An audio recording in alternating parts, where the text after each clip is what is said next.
What Really Happened with your host, Mike Rivero. The history the government hopes you never learn. Here is your host, Michael Rivero. And aloha, America. Welcome to our show today. It is Tuesday, October 30th, 2018, next to the last day of the month. Tomorrow, of course, being Halloween. And we have got a lot of stuff to talk about today. The phone lines are open, 800-313-9443. Mike is in our control room, ready to answer the phone, put you on the air with your comments and questions. Before we get into it, though, a little bit of a caveat. Right now, we are under very heavy rain. The lower parts of the island are under a flash flood warning, which means flooding is happening, and there are intermittent thunderstorms. So hopefully we'll get through the show without an interruption, but we've had these problems in the past when the weather is really bad that we'll lose our power or our internet. So just stick with us, and we'll try and get through the whole program uninterrupted here. One of these days, when I win the lottery, I'm going to have my own generators and satellite dish, and we won't have to deal with this stuff anymore. All right, so let's get into it. Obviously, the midterm elections are now just 1 week away, and there's a lot of battling going on back and forth. It's getting a lot of news coverage. In fact, it's so much that it's actually driving other stories like the synagogue shooting off the feed here. So, in fact, right now Fox News is covering the Florida gubernatorial candidate, Ron DeSantis. So, James Consular came on out saying that these midterms are going to be pivotal. They could actually mark a shift from a total culture war to all-out civil war. And he's responding, of course, to the growing violence that we are seeing just all over our country, whether it was the synagogue, Mandalay Bay, the phony bomb prop mailings, and it just seems like the entire country is primed to explode into rage. And yes, we're under a great deal of pressure as a population, mostly economic. A lot of the violence, of course, is being encouraged by people like Maxine Waters and Eric Holder, and Loretta Lynch even came on out and said, yes, get in their face. Could also be that so many people are on these prescription antidepressants, which do tend to trigger violence. And by the way, it's actually now in the product warnings on those little tiny fonts that they use to print those things. Over in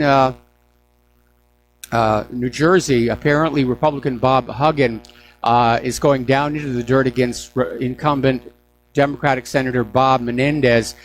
He is bringing up that underage prostitution allegations against Menendez. Now, Menendez never faced any prosecution for that because this all supposedly happened in another country outside the U.S. jurisdiction. But it's still kind of a tacky situation. But that's out there. Now, the other day we were talking about how in the early voting in 25 states, Republicans were turning out a lot more than Democrats, and it turns out that's also happening with the mail-in ballots. Far more are coming in from Republicans than Democrats. It's starting to look like the Democratic voters just got disgusted and quit. Apparently, there's the walkaway movement. People are leaving the Democratic Party. There's what's called the Blexit, where apparently the black population, which are traditional Democratic supporters, they're kind of moving away from that. I guess one too many promises not kept here. So again, the wild cards are the election fraud, which is massive, and both sides are already accusing each other of engaging in it, and of course the illegal immigrant vote. Okay, apparently down in Florida, in South Daytona, the Volusia County Republican headquarters were shot up over the weekend. At least 5 gunshots fired in, broke the windows out front. The media says, oh, it's vandalism. It's vandalism. It's got nothing to do with the Democrats or violence or anything like that. It's just vandalism here. All right, we have a caller on the line, Layla in Ontario. Aloha, Layla. Welcome to the show. What's on your mind? Yeah, hi, Mike. Actually, I'm responding to something that you said yesterday, that you believe the human species evolved in various areas around the planet and didn't come just out of Africa. Yes. I absolutely agree with you, and I'm stunned that people still buy into that simplistic and childish notion. I mean, it takes hundreds of millions of years for the adaptations to occur, and furthermore, all the elements necessary for life to arise spontaneously have been available all around the planet for millennia, if not millions of years. Billions of years. So clearly, billions of years, exactly. The planet, I mean, in fact, civilizations have risen and died. And the species, the various species, we are actually a series of subspecies. Yes. The woman who called in yesterday about the Neanderthals, anatomically modern humans have between 1 to 4% of Neanderthal genome within them. Yes. And it may be even more. They just haven't uncovered the entire genome. But there are numerous others, also the Denisovans. So we're far more varied than people have been told and are too willing to accept. And on the subject of being too willing to accept simplistic explanations, do you remember the case of Alain Kurdi, that young boy who washed up on the shore of the Bodrum Beach in Turkey? Yeah, I remember that. But before we get on to that, I want to step back a little bit. The reason people have that simplistic approach of being a single origin for the human race, that comes out of the Bible. It's religion. It's not necessarily science. It's like the Big Bang Theory. Even though there is so much empirical evidence against that, people have been raised to want to believe that there's a supreme creator of the universe who sneezed the universe into existence at some point in the recent past here. And so there's a lot really of contamination coming out of religion in our supposed scientific technical society. And that's why people go for these overly simplistic explanations. Anyway, getting on back to this young boy who washed up in Turkey, who, by the way, was moved because where he originally washed out wasn't really photographically good. They literally moved the body and posed it to get the photo that went viral. Bravo, Mike. You're one of the few who actually saw that. When I raised the subject, everyone thought I was just being mean. The boy actually, anyone who has ever seen a child with a wet diaper knows that it hangs around his knees. We have a child here. First of all, a person who washes up on shore, they're usually head first or sideways if they're heavy enough. The heaviest object always leads. And furthermore, his arms were not bent in the normal way when people drown. Yes. And his shoes were on. His clothes were not amiss. His hair was not a mess. So the whole thing was clearly staged. Furthermore, his name is Alain Kurdi, which means he's Kurdish. He was probably, he was a human sacrifice. He was given away. The father apparently was denied entry to Canada, and he wanted to get his teeth done. His sister lived in Vancouver. She tried to sponsor them. He was denied entry to Canada. My guess is that they paid the father to actually give his child as a symbol. And he was used actually by, ironically, Amnesty International, because I remember trying to contact the photographer who took the photo, and I said to him, and I challenged him on whether it was staged. Obviously, he never answered. But the other thing, that all the bodies that were lined up along the beach, did you notice how many of them had their flip-flops on? Yes. Now, who drowns and their flip-flops are still on? Very few people. In fact, people who are perfectly healthy lose those flip-flops. Here in Hawaii, I mean, you drive down the highway, you're going to see them, off on the side of the road because people are just lounging in the back of a truck and they've got their feet up in the air and the flip-flops just come on off. Unless you've got the ones that strap on like the Tevos, they're almost considered a disposable item. Now, getting on back to the young boy, my understanding was that he was not actually a refugee, but the son of the captain of the ship that had been taking those people across. But there's a lot of fakery out there to push this agenda of feel bad for the refugees, open your hearts, open your homes, open your wallets, and let them in. But I think it's really beginning to wear out. Certainly, we're seeing that across Europe and here in the United States of America, because it has not brought about this wonderful utopian globalist society that we were all told was going to happen if we got rid of the borders. What we got was a lot of trouble, and an illustration of why borders are necessary.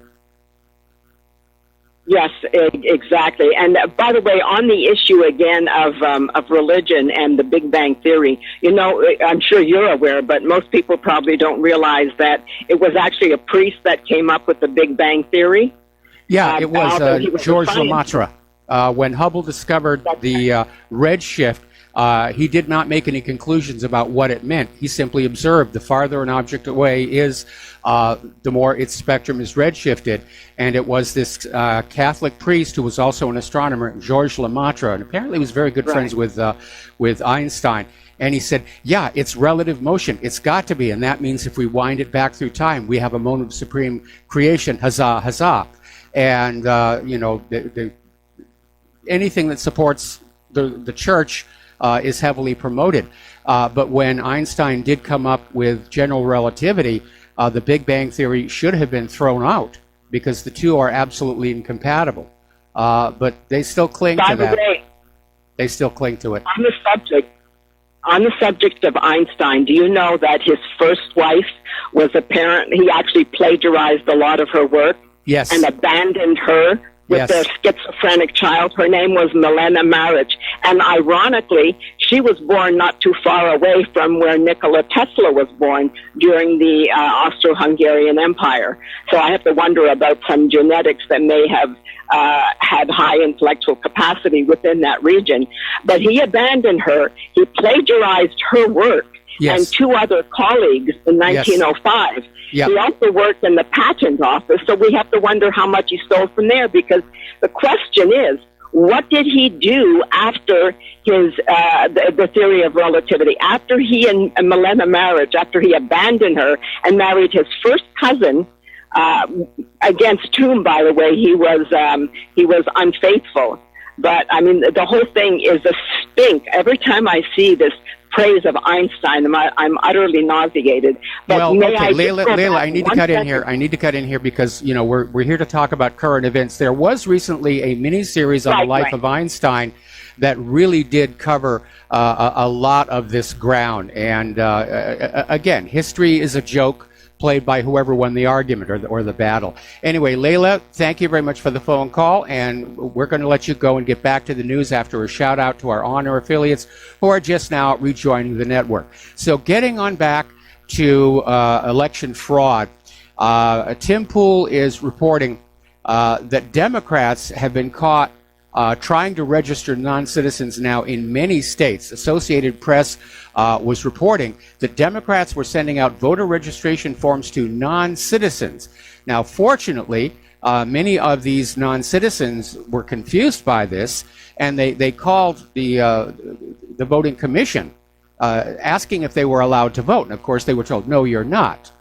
And this has been happening in Texas and California, where non-citizens are being registered to vote by the Democrats here.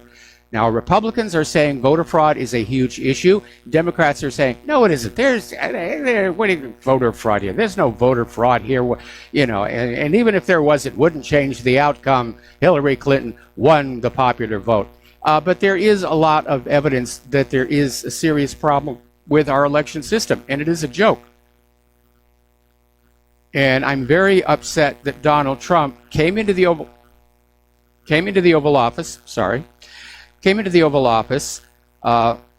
vowing to fix the system. And he set up this Election Integrity Commission, which was trying to get the cooperation of the state election commissions and hitting a lot of brick walls. And at that point, Trump should have put on those presidential brass knuckles and told those state commissions, you will get no more federal funding until you start cooperating with the Election Integrity Commission. But instead, Trump shut the commission down, gave it all to the Department of Homeland Security, who, as far as I can tell, has done absolutely nothing other than to try and look at the electronic voting machines and make sure they can't be hacked. And that's about it. Okay, apparently we're having some technical difficulties, and we're not going to be able to take calls for a while. So probably in the next hour, the phone systems will be working again. And this gets, of course, back to John Stadtmiller's solicitation for donations. Republic Broadcasting needs new equipment. This stuff does wear out, and this is the result. We're not able to take calls. So let's get some news in here. Interesting little article that came on out of Journal Neo talking about Nikki Haley, where she basically resigned as United States ambassador to the UN at the peak of her fame, if you will, if not popularity. And CNN is saying Haley is jumping ship just in the nick of time. Now, here is the situation. There are rumors starting to float around that she is considering a run for the White House in 2020, which, of course, would make her an instant enemy of Hillary Clinton. Okay, you remember the witness against Kavanaugh, Ford? And everybody said she has nothing to gain by coming forward. Believe the woman. Believe the woman. She's got nothing to gain. Well, that's not exactly true, because she had a crowdfunding site, and it looks like she's going to take home at least $1 million, and it looks like she's going to get a book deal as well. Now, interestingly enough, in the world of the women must always be believed, there is a report coming on out from the Gateway Pundit that a woman has come forward accusing former FBI Director Robert Mueller of rape, and it happened back in 2010. The woman is apparently a professional, and there is corroboration. And of course, Mueller's defenders are already out there trashing the accuser. Oh my goodness, she's a slut. They don't even know who she is yet. And she's a slut, she's an opportunist. And Mueller himself was on TV, and he made an interesting quote saying, "These women are being paid to smear me." Now, in the original Gateway Pundit report, it was only one accuser. So Mueller just kind of blew the cover off the fact that there may be more than one accuser. So Mueller is now going to feel what Kavanaugh had to go through. And it's amazing to see all these liberals who are out there saying, oh, always believe the women, always believe the women. And now it's Robert Mueller. Oh, no. We demand proof. We demand absolute proof. Okay, today they started the funerals for the victims of the synagogue shooting, and I don't want to hear anybody out there saying, show me the bodies, because it's a pointless distraction.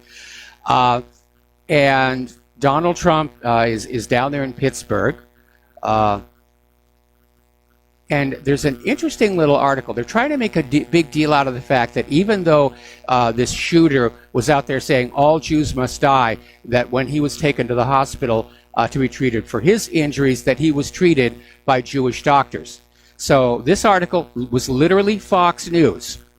And this is a direct quote from the Fox News articles. Another nurse whose father is a rabbi came in from a mass casualty drill and took care of this gentleman. So we now know there was a mass casualty drill taking place at the same time as the shooting, which is a pattern we have seen many times before. Now, Mike Pence, well-intentioned, wanted to offer a prayer for the victims, and he basically asked a messianic rabbi to give, the prayer. Well, for those of you who don't understand, there is a section of Jews who do believe Jesus was the rabbi. And so this messianic rabbi invoked Jesus the Messiah in his speech, and it just backfired on Mike Pence. We got to take a break for commercials. We'll be right back. And aloha, America. Welcome back to our show. And before we get back to the news here, I just got a great email. And it says, so humans are between 4% and 1% Neanderthal. Heck, that makes me more Neanderthal than Elizabeth Warren is Native American. We have some very bright people who listen to this show. Okay, getting on back to more serious things. We're talking about Trump is in Pittsburgh. He's paying his respects. And yesterday we had this report on how these Jewish leaders said that Trump was unwelcome in Pittsburgh unless he was willing to condemn white nationalism. They're trying to link white and nationalism in order to demonize it. You know, only white people are nationalists. No, throughout history, nations have been founded by people of all colors, religions, creeds. So they're pushing the globalist agenda. And as it turns out, these self-proclaimed Jewish leaders from an organization called Bend the Arc, it's a PAC founded by George Soros' son, Alex, who currently serves as the board chair. So that's why they're pushing that globalist agenda here.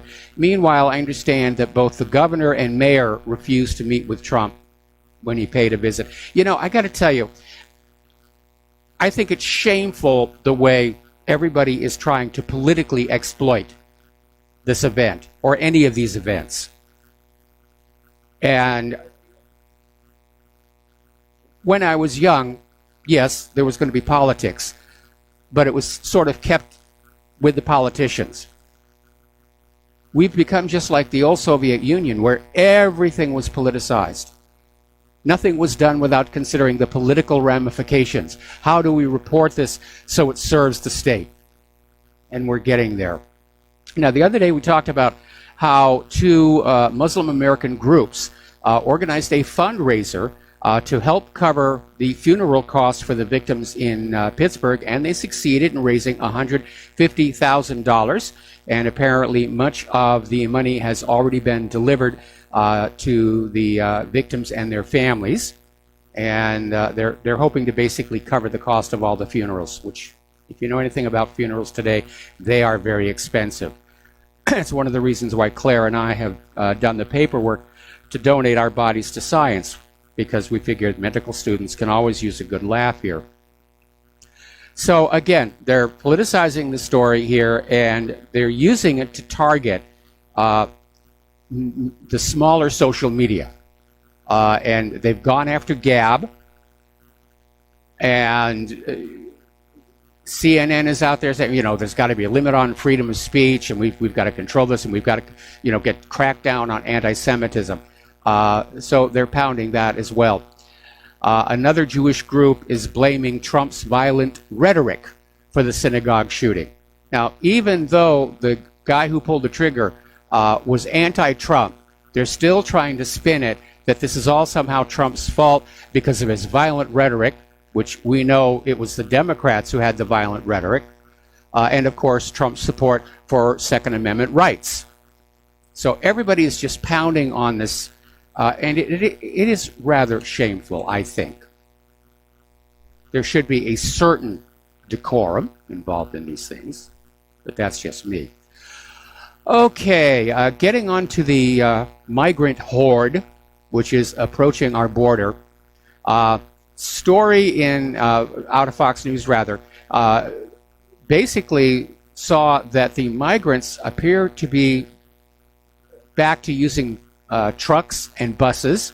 They're getting free rides, and the Fox News described it as the trucks just queuing up to pick up these migrants and to get them to the border as quickly as possible. Now, another Fox News reporter revealed there is an organized bus operation loading illegal immigrants for rides in Mexico. Gee, I wonder who's paying for all of this here. And here's where we start to see the true nature of these people that the Democrats want to flood into our country, because apparently some of these caravan migrants in the first group are armed. Apparently nobody bothered searching them, and two of them opened fire on the Mexican police. And fortunately, they had just one gun, and it jammed. And so they were able to arrest these two. But yeah, that's what's being brought into this country. If you import the third world into your country, you're going to import third world problems. This is a perfect example of that. Now, there are some leaked documents that prove George Soros Open Society Foundation is working with the United Nations to support this current migrant horde approaching our borders. And the United Nations has admitted that they are sending staff down there to Mexico to teach these migrants about asylum and to help them fill out the paperwork before they even leave Mexico. We're going to take a break for commercials. We'll be back after these few words. And aloha, America. Welcome back to our show. We're talking about the migrant horde, which is approaching our border. And we were looking at this story in which the United Nations is now admitting they have sent people into Mexico to teach these migrants about the concept of asylum and to help them fill out the paperwork.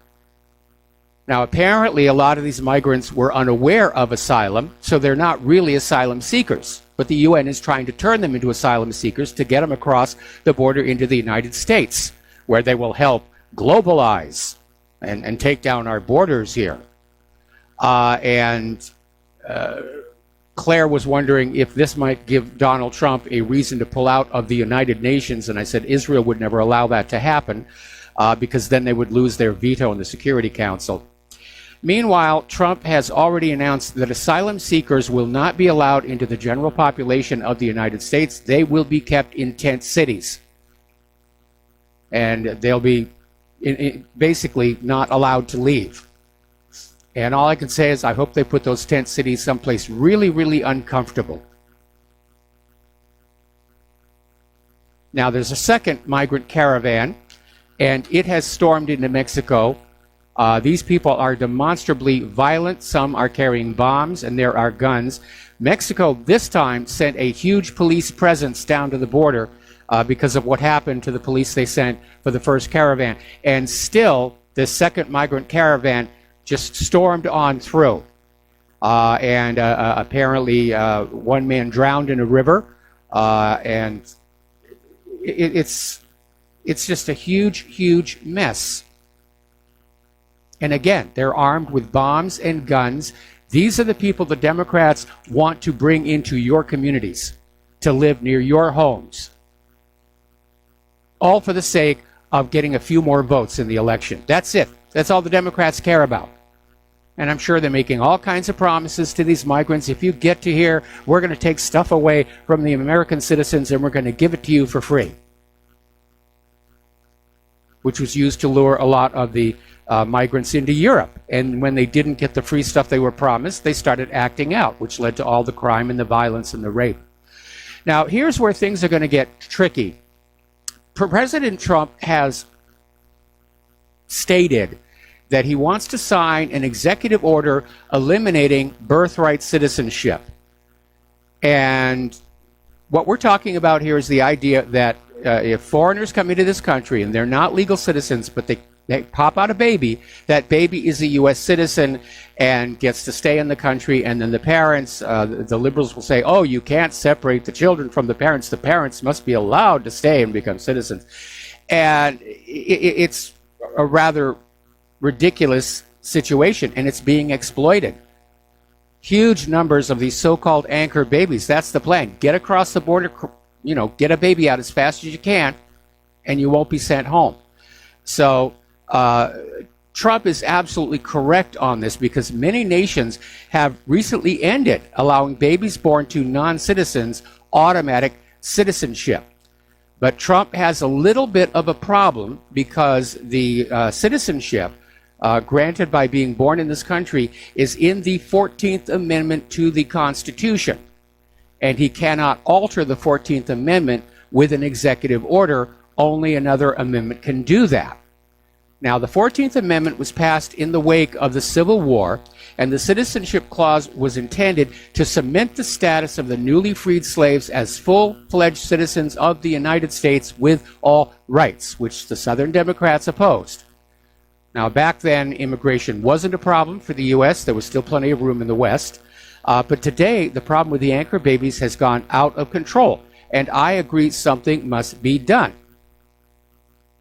Now, it's highly unlikely Trump will get a new amendment to change the 14th Amendment past the Democrats in the Congress and the state legislatures. So we have to go back to securing the borders and just not letting them in here in the first place. We don't need to change the 14th Amendment. We just need to enforce Title VIII. And that is a real problem with our current government. They're always talking about we need a new law. We need to pass a law to do this. We already have laws. They're not being enforced. We have laws against illegal immigrants voting. They're not being enforced. We have laws against providing any kind of aid to illegal immigrants. They're not being enforced. It's like, does Donald Trump not know that Title VIII is out there? We had an article that we actually ran at whatreallyhappened.com, basically wagging the finger at members of Congress who apparently don't know the Constitution and the Bill of Rights. There's no excuse for that.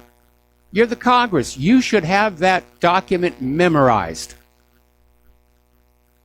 Now, as it turns out, when the 14th Amendment was being debated, Senator Jacob M. Howard, it's in the congressional record, basically said that the 14th Amendment will not include persons born in the United States who are foreigners, meaning their parents are foreign.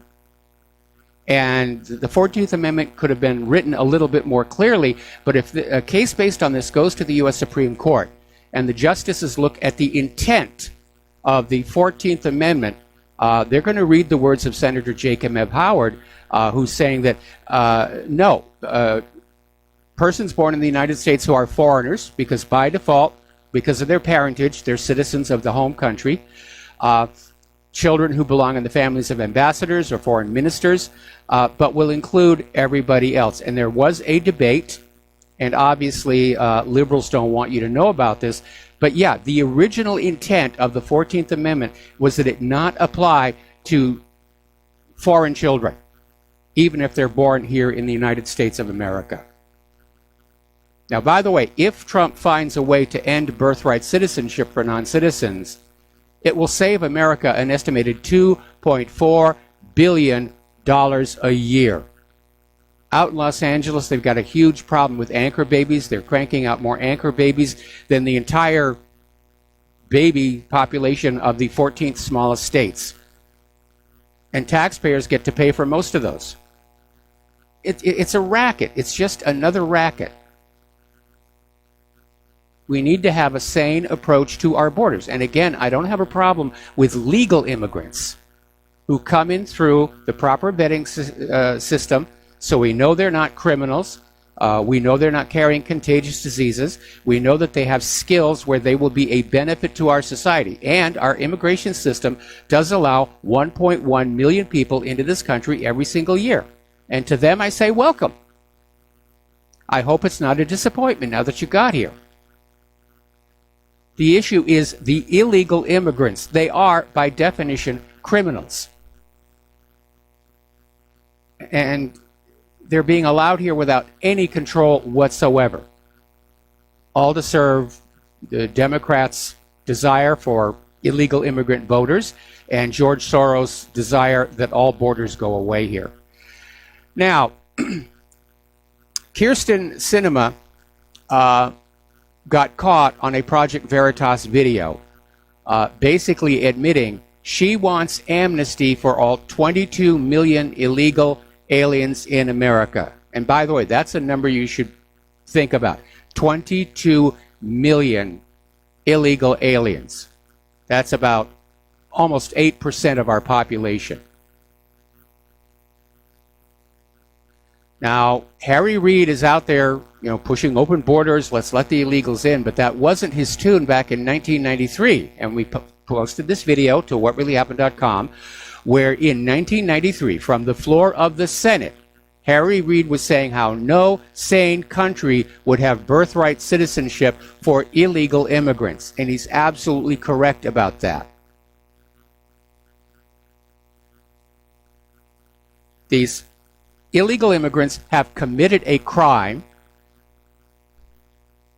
and encouraged by the liberals, They're using the 14th Amendment to sort of make the crime permanent. They don't get sent back here. Now, as you know, Donald Trump is sending 5,200 additional troops down to the border, along with portable barricades, aircraft, trucks. This is turning into a major operation, as well it should. I'm sure that whoever's in command of this operation is looking at how these migrants just blew through the Mexican police twice now, and they're going to try and learn from that mistake here. But already there is criticism of Trump's troop deployment to the border, and it's under fire. And apparently Kelly Magsamen, who served on the National Security Council and in the Pentagon during the administrations of George W. Bush and Barack Obama, basically came out and said it's a craven misuse of the U.S. Armed Forces for an obvious political stunt. And I'm surprised Secretary Mattis agreed to it, given the range of real national security threats our military has to deal with. In other words, Kelly wants the border left open. And like Kelly, there are a lot of people out there trying to criticize this and saying, no, this is not what we're going to do here. But they never have an alternative solution. But here's the situation. We now know that body of people approaching our border are armed. They are violent. They're waving the flag of a foreign nation.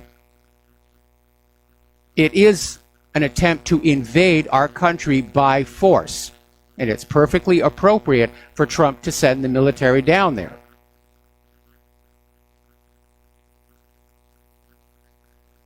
All right, now then, getting on back to our phony bombs out there, Paul Craig Roberts has waded on in, and basically he was talking about the press conference where they announced they'd caught the guy and how everybody was there, from the Postal Service to the FBI and Secret Service, and everybody was saying everybody else did a really great job intercepting the bombs. And he said it seemed to him to be overdone, especially in view of the FBI's now admission that they could not say the bombs were functional. I guess Christopher Wray has backed off trying to sell us on the idea that those bombs would work. So why would a bomber send non-functional bombs? It's a PR stunt. Paul Craig Roberts is on the same page. It was a desperate attempt by the Democrats to shift the dialogue on who is violent and who's the victim. And it didn't work. When I took my wife to church on Sunday, I talked to some of the people after it was all over. Everybody knew it was a fake. Nobody there believed that official story. Okay, so they're trying to up the story, saying now that Cesar Sayoc had a 100-name hit list of people who were going to get phony bombs that couldn't explode. So they're trying to up the wow factor, but it's not working. It's really not working. Now, corporate media is still out there insisting the bombs were real and they were dangerous, and CNN is quivering in their shoes because of the third package that was intercepted in Atlanta. But they're not getting traction with this one. They really aren't. All right, so let's look at the conflict zones, of which there are so many around the world. And there is a story out of the nationalinterest.org saying that staying in Afghanistan is the definition of insanity. And their argument is that the United States is not engaged in a war of national survival in Afghanistan, and therefore does not need to keep its military forces in the country. Well, the national interest is thinking in terms of pure military and threats to our borders. But that's not the issue in Afghanistan. The issues in Afghanistan are, one, that oil pipeline, which was the cause of it all those years ago, access to the opium in Afghanistan for the pharmaceutical companies, which has led to the opioid crisis, not to mention the American drug lords. And finally, the United States is in the middle of this very long plan to wage war on many, many countries around the world, and they can't be seen to lose one, because the first one they're seen to lose, that ends it all. Everybody's going to bail and say, we're going to get off the war wagon here. Now, there's another article, and this one came out of Zero Hedge, about why American leaders persist in waging losing wars. Because in point of fact, up in Afghanistan, the Taliban is regaining ground. The Afghan people are siding with the Taliban. They don't like their imposed, internationally accepted government. Back at 2001, the Taliban were all but gone. Now they're in control of the majority of the territory, especially toward the east, the mountain regions. Same thing in Syria. Still dragging on in there, and the U.S. is trying to find a way that they can restart that war, get the American people to say, yes, go back on in and get that gosh darn person, Abbas. More about that in a little bit here. But certainly it's good for the military-industrial complex, and I'm certain that everybody who's involved in all of this warmongering has a lot of those stocks in their stock portfolios, and they're getting rich off of this. But the country is being bled dry. The wealth is being shifted from the American people to the war machine. We're in a wartime economy. And it's good for those who favor war and profit from war, but it's bad for the country as a whole. Now, over the weekend, there was this four-party summit in Istanbul with representatives from Russia, Turkey, Germany, and France to talk about what they're going to do with Syria. And they issued a communique basically saying that all four of these nations are committed to Syria's territorial integrity. In other words, they're sending a message saying they will not accept the idea of breaking off chunks of Syria to give to the Kurds or to Israel. Then they went on to say that they're already making plans to deal with returning refugees, get them basically back to their homes. But one of the things that came on out from this summit of four are these incredible differences between Russia and the West over Syria. Russia wants Syria to be left to be Syria, and the West still wants to take it on over, to control the currency the oil is sold for, to impose a puppet regime, and basically just start leeching the country of its resources. And by the way, did you notice that summit of four in Istanbul? The United States was not invited to attend. All right, we're going to take another break here for commercials, and we'll be back after these few words. And aloha, America. Welcome back to our show here. And just to show you how messed up this war in Syria is, we're literally in a situation where NATO is kind of at war with itself, because you have the Turkish army is attacking these U.S.-backed forces in northeastern Syria. And both Turkey and the United States are members of NATO. So NATO is basically at war with NATO. It's a really messed up situation. Okay, the Syrian ambassador to the United Nations is saying that the U.S.-led coalition is once again using white phosphorus bombs. Now, white phosphorus is internationally banned. It is terrible, terrible stuff. If it gets on your skin, it just burns, and it just keeps on burning. Water will not put it out. It burns right down to the bone. Its only legitimate use under international law is as a smokescreen. But we have seen the United States, not to mention Israel, using these white phosphorus bombs, or Willie Pete, onto residential areas full of non-combatants. Story coming out of ABC. Apparently, the United States is helping their Syrian partners, which means their hired mercenaries, regroup for the ICE last stand. And the U.S.-led coalition against the Islamic State says it's helping local Syrian partners regroup after a major setback over the weekend as the militants fight for their last pocket in Syria near the Iraqi border.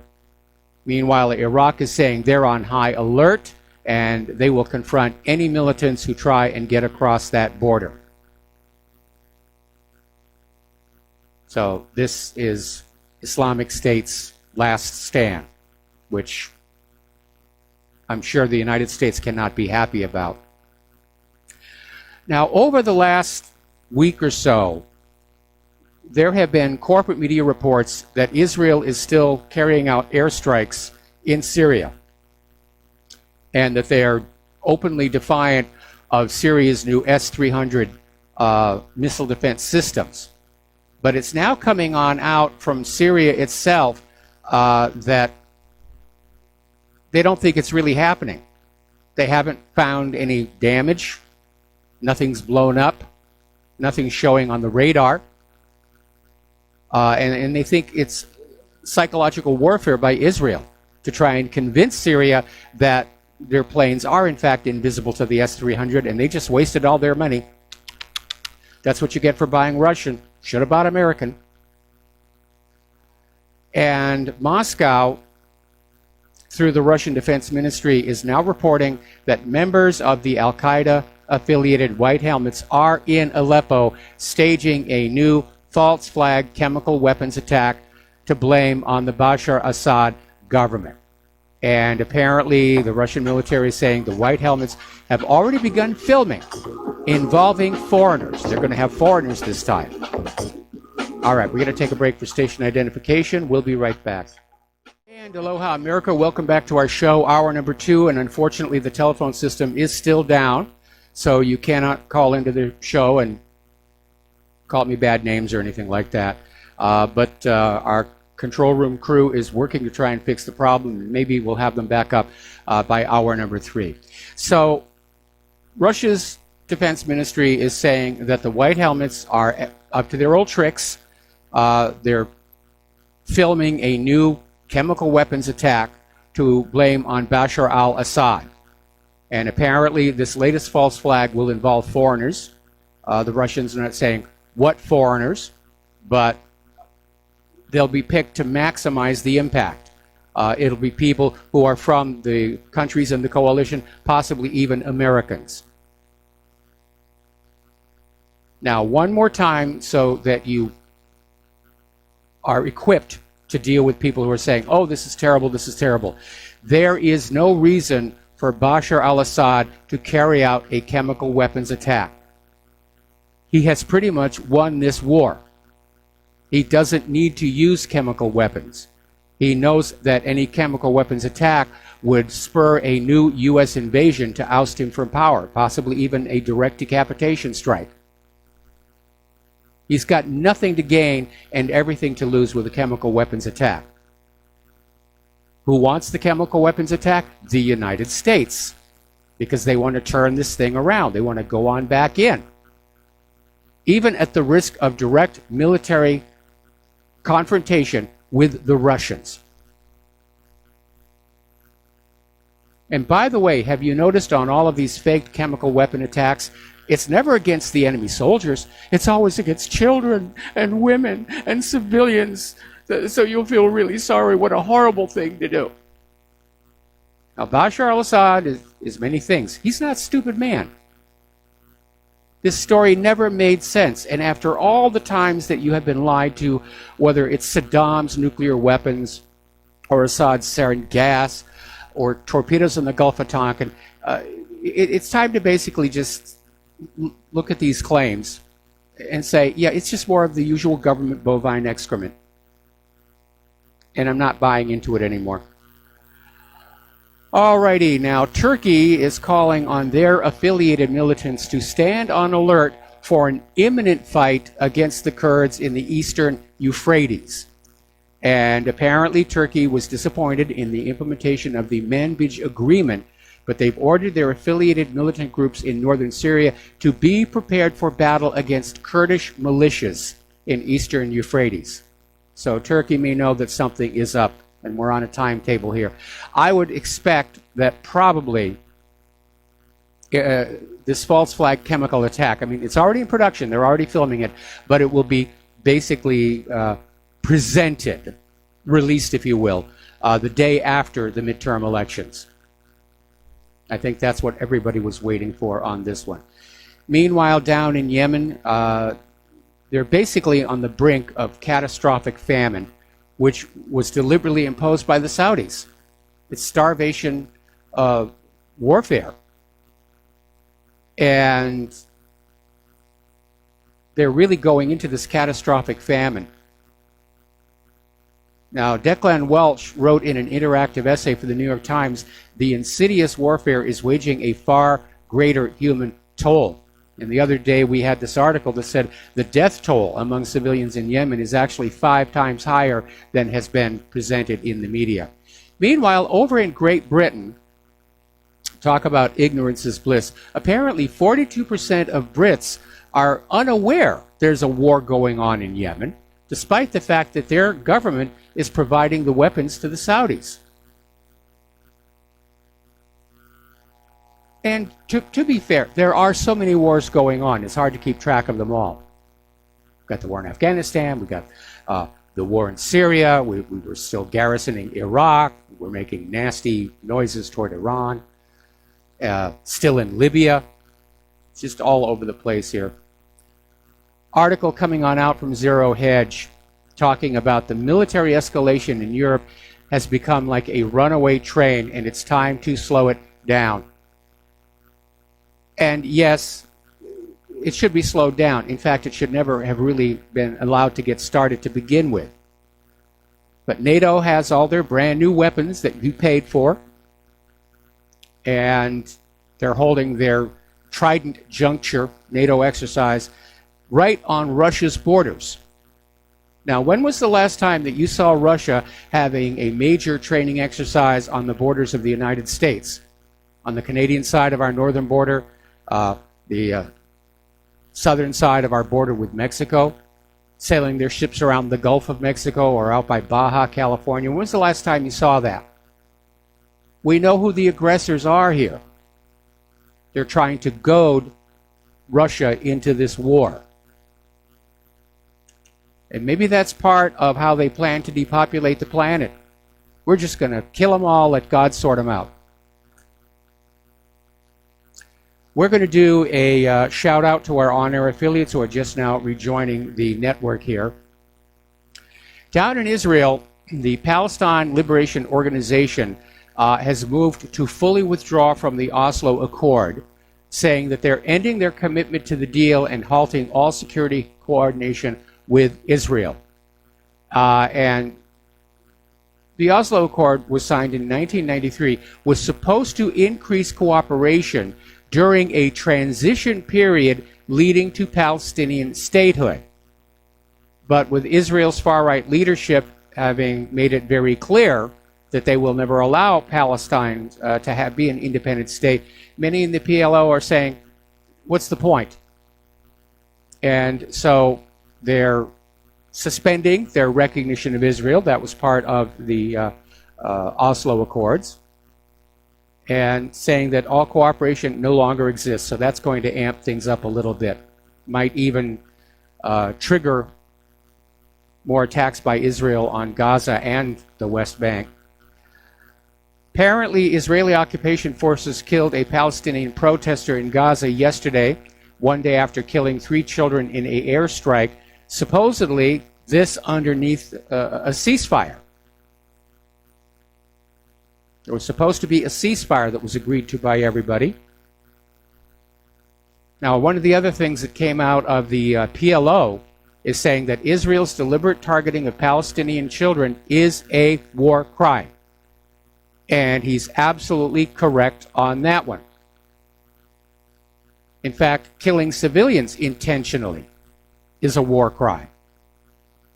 So Hanan Ashwari, a member of PLO's executive committee, basically said the occupying Israeli army has been deliberately targeting and killing Palestinian children. This is a clear war crime in violation of international law and international humanitarian law.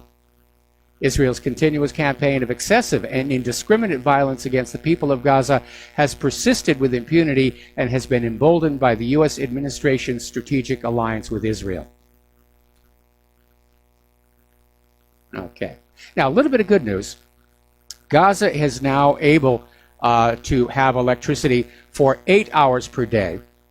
It had been 4 hours, but apparently the Israeli Power and Natural Resources Authority has granted the Palestinian Electricity Company to turn on the third generator of the plant.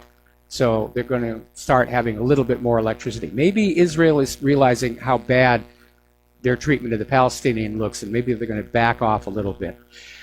Now, getting back to this idea that Israel has been sort of making fake statements about flying sorties into Syria. They are flying over Lebanon, and we're not talking about the border, which is what they normally will do when they're going to attack targets in Syria. They'll fly up the Syria-Lebanon border so they can say, technically, we're not violating anybody's airspace. Actually, technically, you're violating both airspace, unless you've got a really, really thin airplane. But apparently, yesterday, 2 Israeli warplanes flew at high altitude in the airspace of Baalbek in central Lebanon, followed by flights over the locality of Marjayun.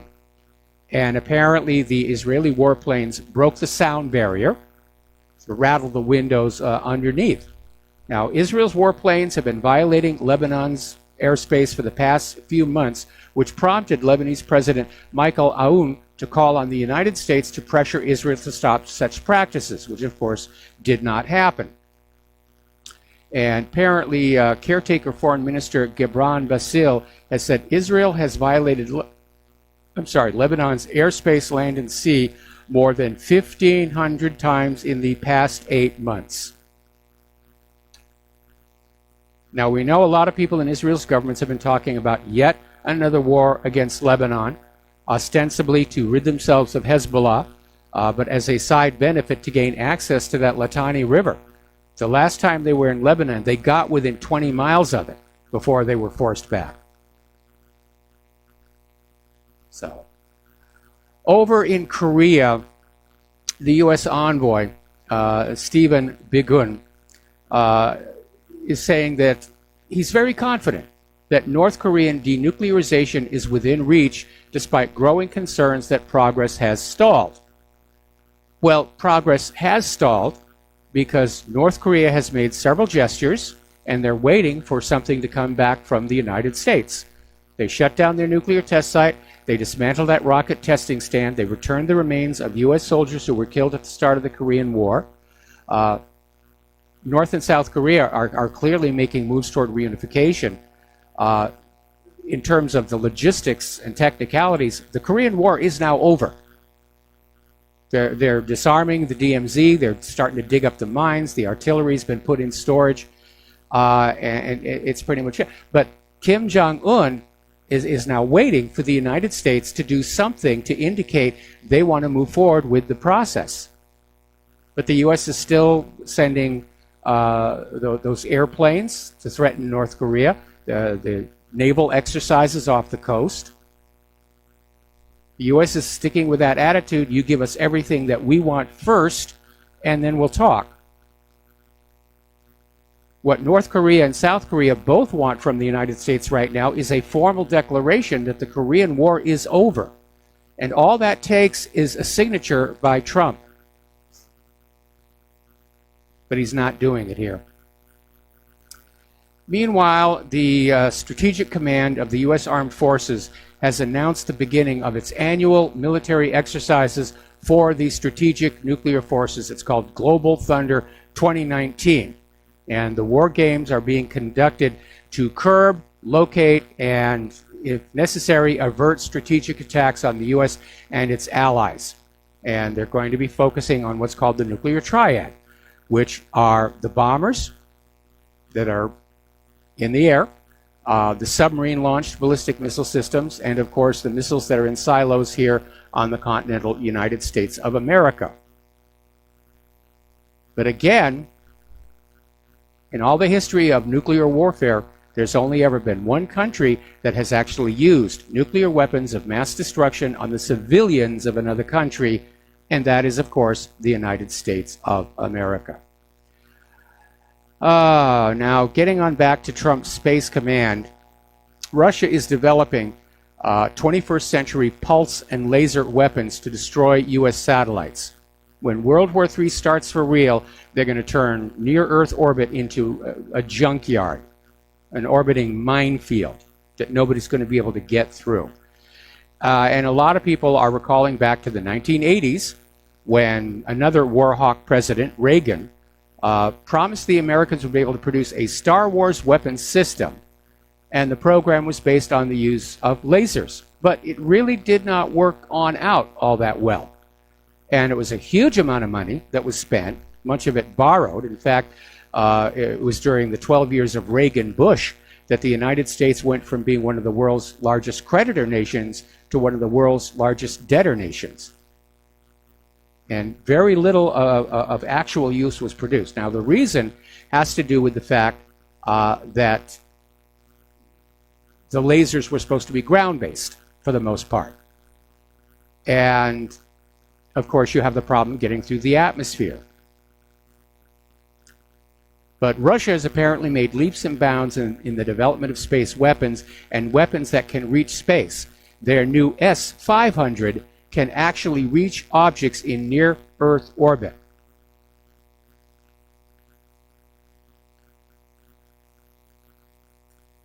And it's going to be a bad idea, but yeah, when the war starts for real, they're going to be going after those satellites. Reconnaissance satellites, anything that might be carrying a weapon. Now, there are treaties saying you cannot weaponize space, but given how the United States is pulling out of treaties, I imagine that one will probably fall by the wayside sometime soon. In fact, a lot of people are wondering about what this robotic space shuttle is doing up there in orbit. And it's on its current mission, it's been up there for over 400 days. Is it carrying surveillance equipment? Is it carrying a bomb? Nobody really knows here. Okay, so let's talk about the economic news here. Apparently, well, our stock market had a good day today. Not spectacular, but a good day. But overall, you can see the trend. The stocks have been in trouble this last week. The yuan has been in trouble. And it's all being triggered on this report that if Trump does not get what he wants with his upcoming meeting of Xi Jinping, that there's going to be another $257 billion of tariffs imposed on China imports. So that's got everybody rattled over there. Now, on the other side, as you know, Angela Merkel has announced she's stepping down as head of the Christian Democratic Union this December and will not run for re-election as chancellor when her term expires in 2021. That shot the European markets up. They saw that as incredibly good news. All right. Now, Iran's major oil buyers are going to defy the U.S. sanctions. And Iran's, at least 3 of Iran's top oil clients, India, China, and Turkey, are saying they're going to go on buying oil from Iran. And the reasoning is very simple. There are not sufficient supplies in other places to replace the volume of oil they get from Iran. So it's a very pragmatic situation. So is Trump going to hit India, China, and Turkey with more sanctions? Turkey's already a loose cannon on deck. That's not going to help the situation. Story coming on out from Zero Hedge. Egon von Greyers is basically a gold broker. And he met with a large group of individuals from China that manage money for the elites in China. And basically, they're buying gold. They just took delivery of a massive amount of gold from London and New York. And it's basically coming from the gold reserves, the gold bullion vaults. Very little of it is coming from mines. Mining output is actually very, very low. And the concern is that China will soon own enough gold to actually be able to influence the gold price. Take away that London daily fixed monopoly. And it once again raises the question, Are these gold vaults at J.P. Morgan and the New York Fed and the Bank of England? Are they rehypothecating other people's gold? Because nobody's been allowed to go down there and actually do a count. And we covered this again at History Channel, America's Book of Secrets, the gold conspiracy. It may be that the United States doesn't really have much gold anymore. There's been a continuous flow of gold out of our country rather than in. So apparently the gold is going from London and New York to Switzerland, that is recasting it, and from there it goes to China. And it's probably going to stay there. All right, we're going to take another break for commercials, and we'll be right back. And aloha, America, welcome back to our show here. So we're talking about gold. We're talking about where is it, who's really got it.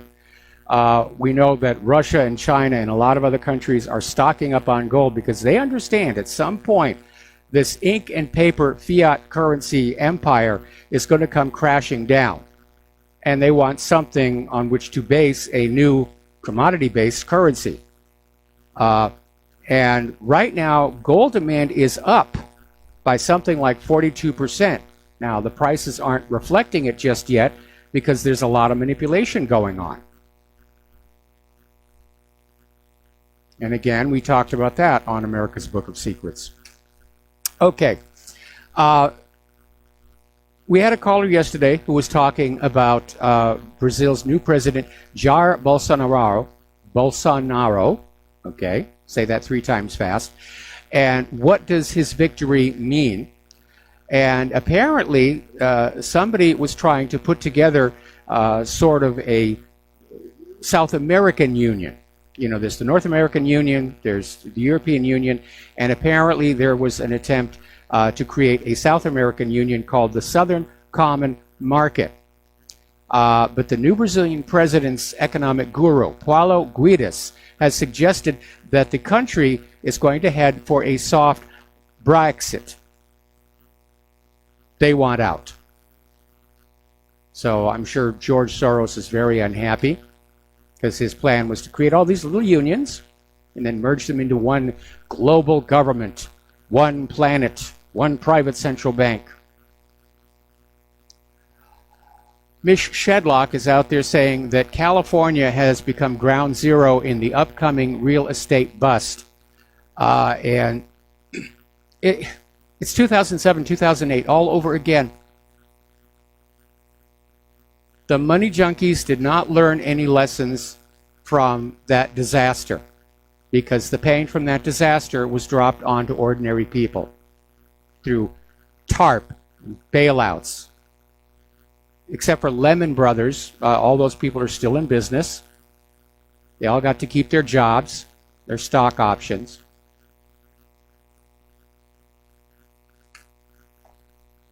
And part of the problem is, of course, that real estate is being sold not as something that you live in and use, but something that is an investment that will always grow in value. And no, it doesn't. There'll be a bubble and it will burst. And right now in California, because people can't afford the sky-high housing prices, prices are starting to come down. And so a lot of people in California are now finding themselves living in homes whose mortgage debt is now more than the house itself is worth. There's no equity in there whatsoever. So we're going to have another one here. Okay, apparently, at the rate we're going right now, the U.S. government will borrow over $1.3 trillion with a T dollars this year. And it's a huge amount of money, even as the government claims that they're enjoying record tax collections, but still they have to borrow over $1.3 trillion in 2018. Where is it all going? Well, obviously much of it is going to the war machine. And a little bit of it goes to Israel. And a lot of it goes to pay the interest on the existing national debt. That's a huge line item. If we had stayed with the system that this country started with a government-issued value-based currency that circulated without accruing interest, this nation would not be in this mess that we're in.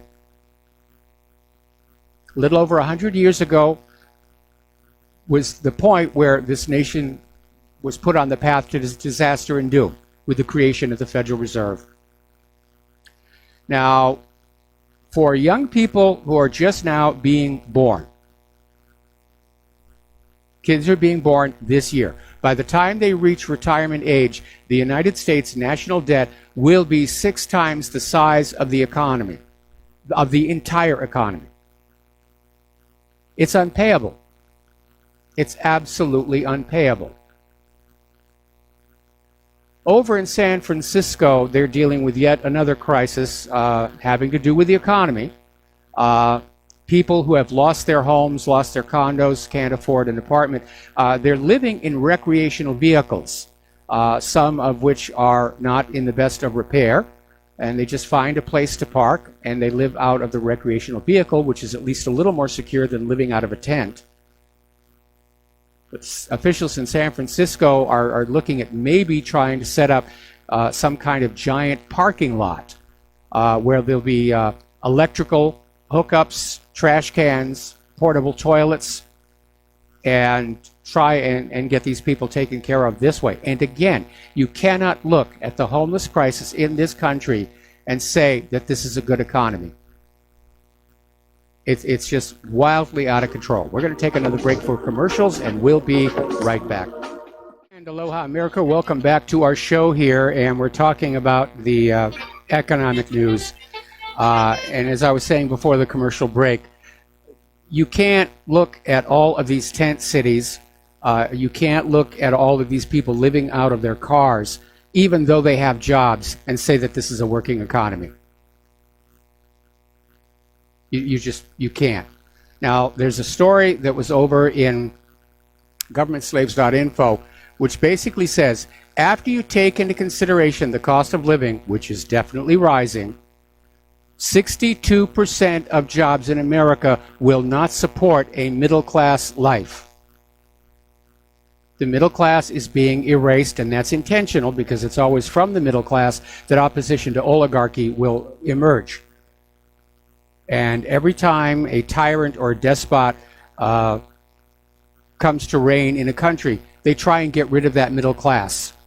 Everybody is either the nobility and the elites, or they're the serfs, the serf class. And we're seeing it happen, especially out in California.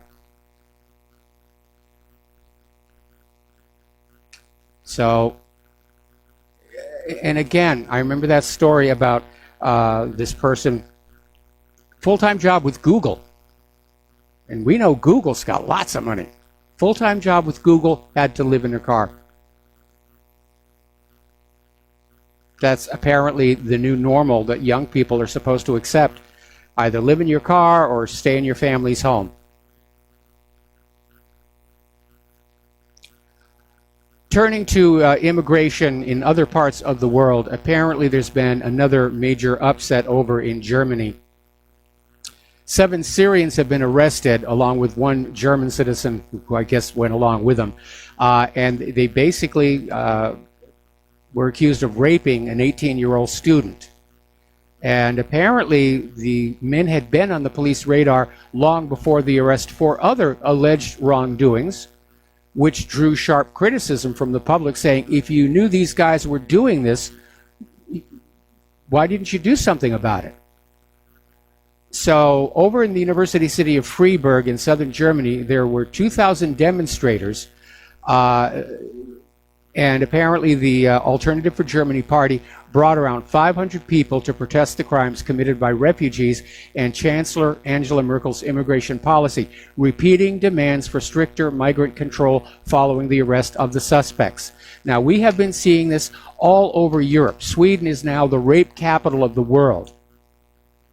Somehow these migrants got it into their head that rape is okay in Europe and the United States. And as I said before, they were lured to Europe. They're being lured to the United States with all kinds of promises of free stuff. And when they don't get it, they act out. They turn violent. They turn criminal. Okay. Over in Fairfax County, Virginia, this happened earlier this year. Dash cam footage was released that showed police shooting and killing an unarmed man they claimed was responsible for a hit and run. However, the man was actually the victim of a traffic accident, and the video shows that he then became the victim of murder by police. They just shot him. And after sitting on this whole story for almost a year, the police report was finally released, showing that yes, indeed, the victim was unarmed, the shooting was unjustified. The family of the man is now suing the park police for $25 million, which means you, the taxpayers, get to cover that. But the victim, Bijan Geizar, was 25 years old, was shot in the head 4 times. 4 times. Okay, and you're going to love this next one. You are going to love this next one. Remember James Whitey Bulger was an organized crime lord, notorious mobster. At the same time, he was a secret FBI informant. And he was killed after being transferred to a federal prison in West Virginia. And he was killed just 1 day after the transfer. I'm not sure the timing is a coincidence. What's really interesting is that a lot of the news coverage on the corporate media is just saying simply that he died. But apparently the officials at the prison do have a suspect who is linked to the mafia and suspect he may have done it. So again, in this story that came out of the Gateway Pundit, they're saying, yes, Bulger was killed in prison by a fellow inmate with mafia ties. And Bulger was reportedly wheeled away from security cameras and beaten with a lock in a sock. Apparently there was some mutilations as well. Now, the Daily Mail is saying that Whitey Bulger was about to go public on his years as an FBI informant. Now, why is that important? Well, because in order to protect Whitey Bulger, the FBI in Massachusetts allowed 4 innocent men to be sent to prison. And Robert Mueller was up to his neck in that whole situation.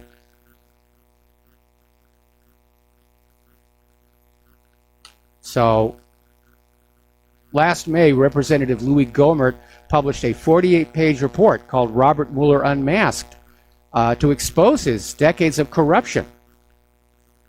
And it did go into the detail of Mueller's shady past of helping mobster Whitey Bulger by eliminating mob competitors. Now, Bulger played the FBI because he used his position as an informant to inform on people he wanted to get rid of. So, apparently, a former parole board member was threatened by 2 FBI agents for considering parole for the 4 men in prison for a crime they did not commit. And, of course, later that same year, Mueller was appointed director of the FBI because it was Robert Mueller, first as an assistant U.S. attorney, then as acting U.S. attorney in Boston, who wrote letters to the parole and pardon boards throughout the 1980s opposing clemency for the 4 men framed by FBI lies. And of course, Mueller was also in that position when Whitey Bulger was helping the FBI cart off his criminal competitors, even as he buried bodies in shallow graves along the Neponset River. So it's an ugly episode. So who ordered the hit on Whitey Bulger?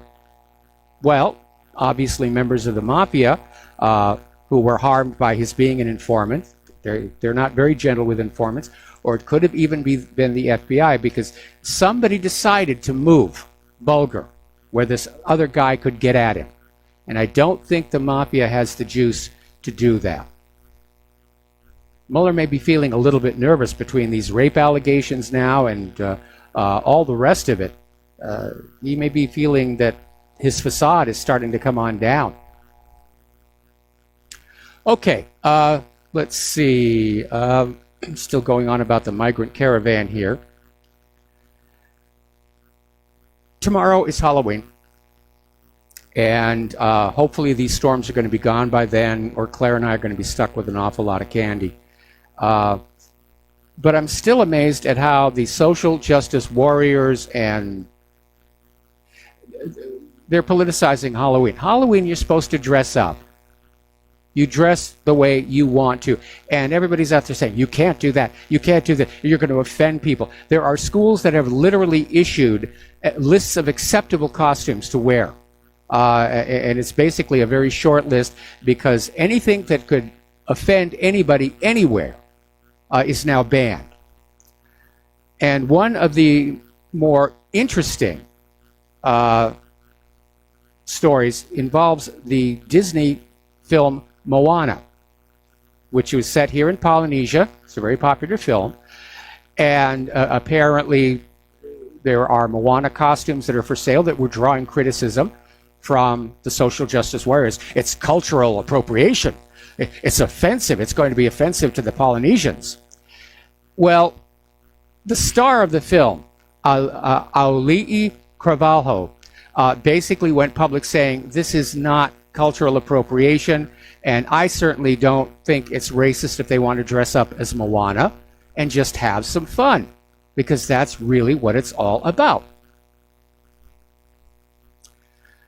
Now, Shaun White decided to dress up as a character from the movie Tropic Thunder, back in 2008, and he dressed up as the character of Simple Jack.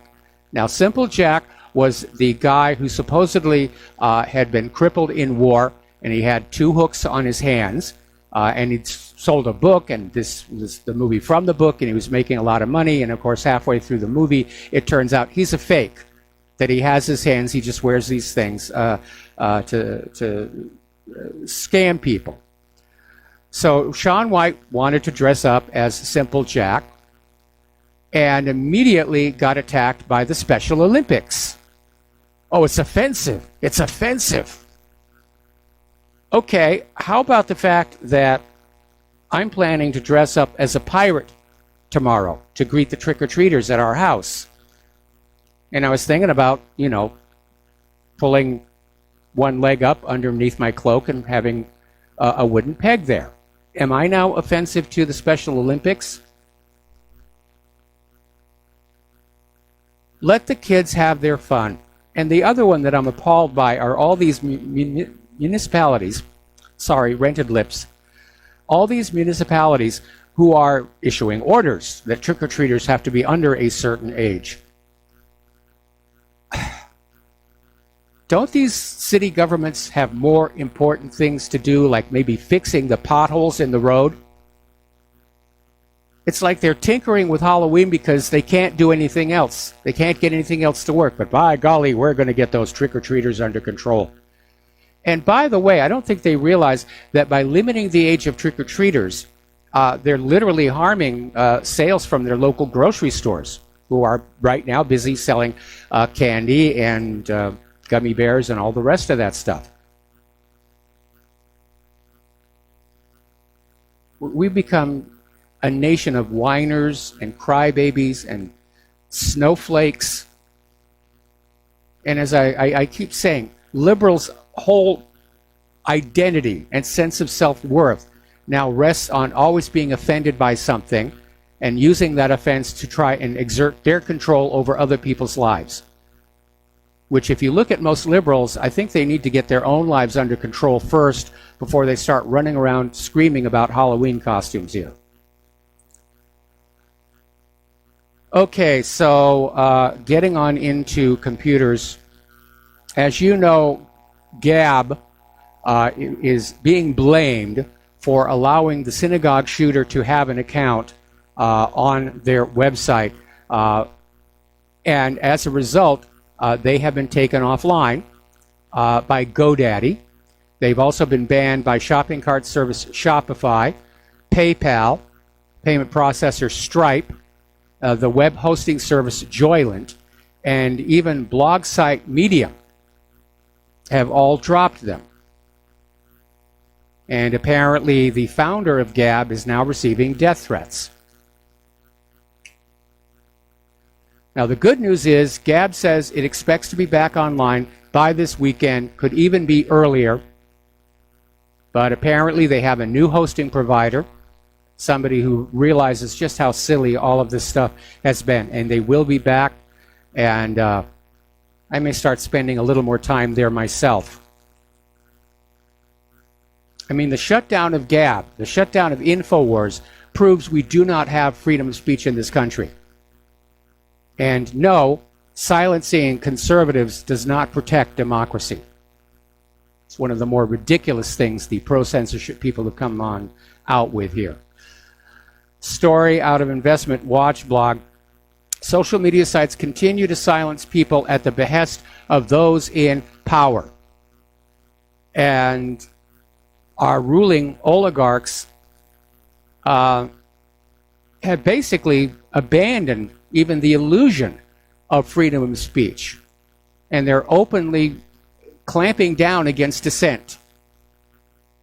You will not say anything bad about Israel. You will not say anything bad about vaccines. You will not say anything bad about GMOs. Post a funny kitten video if you really feel like you must. But it is part of our descent into tyranny here. And some of this is coming obviously from the government. Some is coming from corporate media itself, which doesn't like the competition.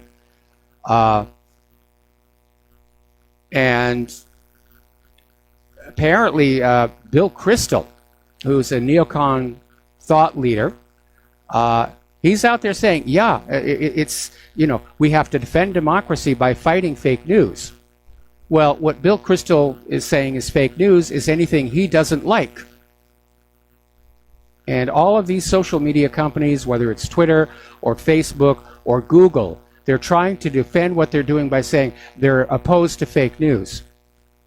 But no, they're not. They're basically attacking conservative points of view and any point of view that does not line up with the official narrative.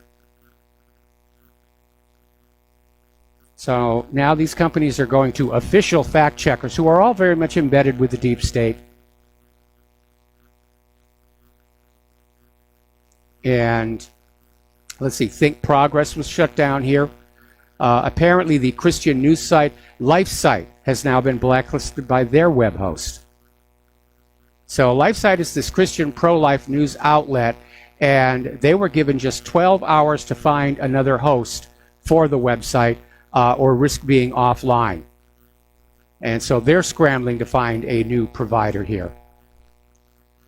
Twitter has now suspended investigative journalist Laura Loomer until Election Day. That one's clearly politically motivated. Now, we put a link up to a story, and we've shown this once before. The problem is it's getting better and better. There is this software that can take one person's face while they're talking and basically make another person look just like it. And the demonstration that they had there was Stephen Colbert and the guy from Last Week Tonight, John Oliver. And it's very convincing. If you look closely, there are artifacts. But this kind of software can be used to make videos of people saying things they never actually said. And apparently these bogus news videos are being funded by a British government research body. Got to take a break for commercials. We'll be right back. And aloha, America. Welcome back to our show here. And apparently the phones are still not working. So I'm just going to keep on talking here. Somebody just sent me a rather interesting little email. Apparently, back in 2004, Ireland held a vote that stopped the Anchor Baby program or law in their country, and apparently it was a 79% were in favor of that ban. Apparently, there are only 30 countries on Earth that still allow babies born of foreign nationals on their soil to have automatic citizenship. And I think clearly the United States is out of step with the rest of the world on this here. Meanwhile, we're hearing that Lindsey Graham is going to introduce a bill ending birthright citizenship. Now, he describes this birthright citizenship as an absurd policy, and going on back and reading the congressional record of the debate over the 14th Amendment, it is very clear that it was not intended to be used in this way. And the good news about all of this, of course, is that Trump has succeeded in making the immigration issue front and center for the upcoming midterms, and that's certainly not what the Democrats wanted, because they know the majority of Americans basically want stronger immigration. They look at the Democrats as being behind the weakening of our borders, which is certainly true. So Lindsey Graham says, congrats to Trump for taking on the absurd policy, and he's going to introduce some legislation to do that. Now, again, this is probably going to wind up going all the way to the Supreme Court, and if the Supreme Court looks at the intent of the framers by reading the actual congressional record, I think they'll rule that, yeah, the 14th Amendment does not in fact cover somebody just stepping into our country illegally and plopping out a baby and granting it automatic citizenship. So we'll see. Okay. Now then, as you know, we are being surveilled left, right, up, down, sideways. And there is a system being developed at Purdue University by a doctoral student, Suyan Kao. And apparently this Purdue University Symbolab has developed what's called a camera-to-human surveillance program called FADE, which stands for Private Human Addressing. And it's very appropriate because the whole point of this program is your privacy will fade away. And what the system basically does is it's watching through surveillance cameras and pinging cell phones in front of it in order to identify the person who's standing there and get their IP information in order to presumably send them text notices that are unique to them, right out of Minority Report. All right, there's the music. We're going to take a break here for station identification. We'll be back with hour number 3 after these few words. And aloha, America. Welcome back to our show here, hour number 3. And I'm afraid, as far as I can tell, the phones are still down. So I'm just going to keep on talking here. And I'm going to have to pad a lot because I normally expect a certain amount of phone calls to fill up the show. And anyway, so we're talking about this system called FADE, and the way it works is there's a surveillance camera that is watching you walk around, and then it will basically get the motion data from your smartphone, from all the smartphones around it, and match them up, and thereby be able to send a specific text message to a specific individual, which I think is a little bit creepy here. Okay, so let's talk a little bit more about this polio-like disorder affecting kids in the USA. And there's a pair of doctors, Jack Wolfson and Heather Wolfson. They're a husband and wife team of holistic doctors, and they're talking about this acute flaccid paralysis. And according to these doctors, all these different names are basically given to people with sudden weakness. And it may actually be all the same thing. But they keep changing the name and basically saying, we need donations to fight whatever. So poliomyelitis, acute flaccid paralysis, transverse myelitis, Guillain-Barré syndrome, and myasthenia gravis are basically labels to people who are showing symptoms of polio.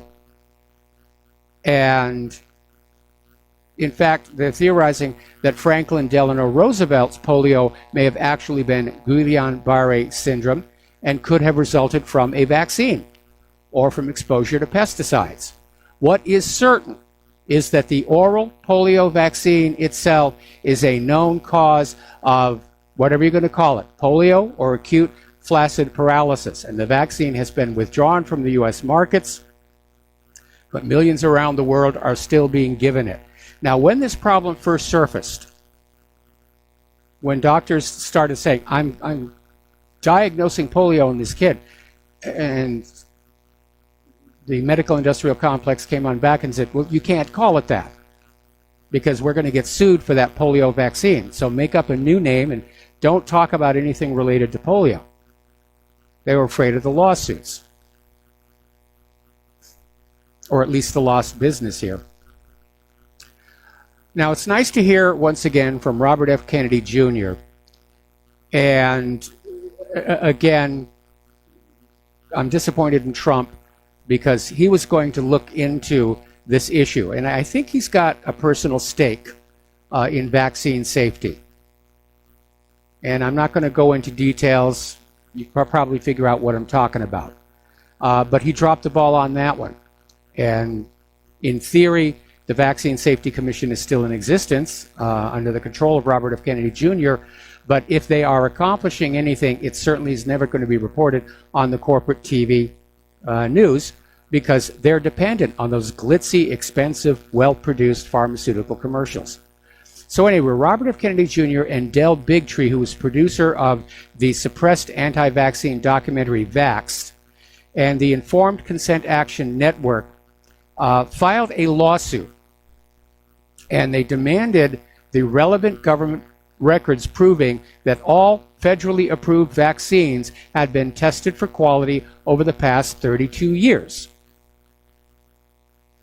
Now, originally they just filed a Freedom of Information Act request, and it came back saying, no, we're not going to give you the documents. Now, there's nothing classified about any of this, but for a vaccine to be approved by the federal government, there is a requirement that these vaccines are tested and retested for quality on a regular basis. Make sure that they've got what's supposed to be in there, that there are no contaminants. So they went to court and they won a victory, and here was the final outcome. It turned out there are no documents.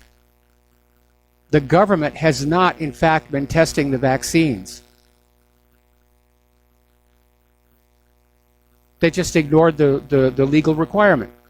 The FDA said, this is now approved, go ahead, shove it in your arm. Well, this obviously is a failure of the federal government, which is supposed to be protecting us from corporations that make mistakes or rush products into the marketplace way too soon. And they just sat on it. They didn't do anything. We keep seeing this over and over again, like when the Securities Exchange Commission just sat there and ignored Bernie Madoff's Ponzi scheme to the tune of $60+ billion. Now, the legal ramifications of this are that the government could potentially be sued for malfeasance. The health implications, though, are that we don't know what was in those vaccines. We don't know if the ingredients on the product packaging are what was really in those ampules.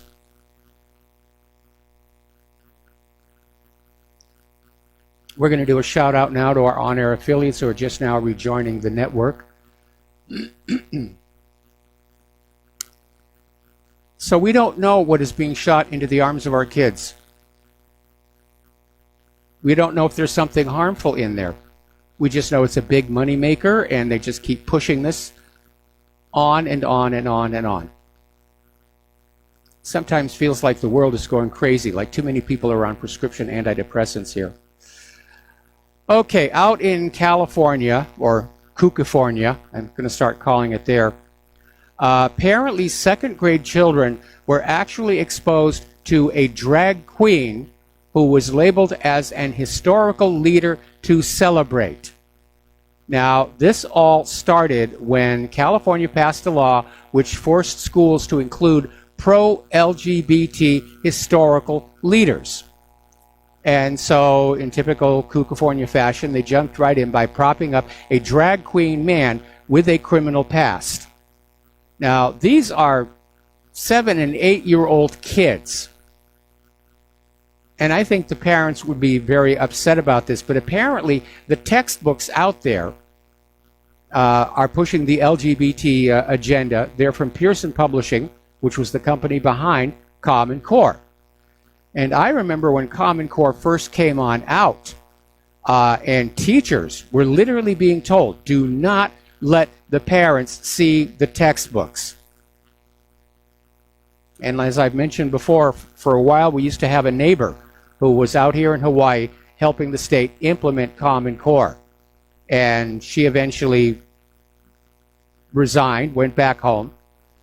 But there's a lot of stuff in there that would be angering to people, and I'm not just talking about the LGBT stuff. It has paraphrased the Bill of Rights into a form the U.S. government wants.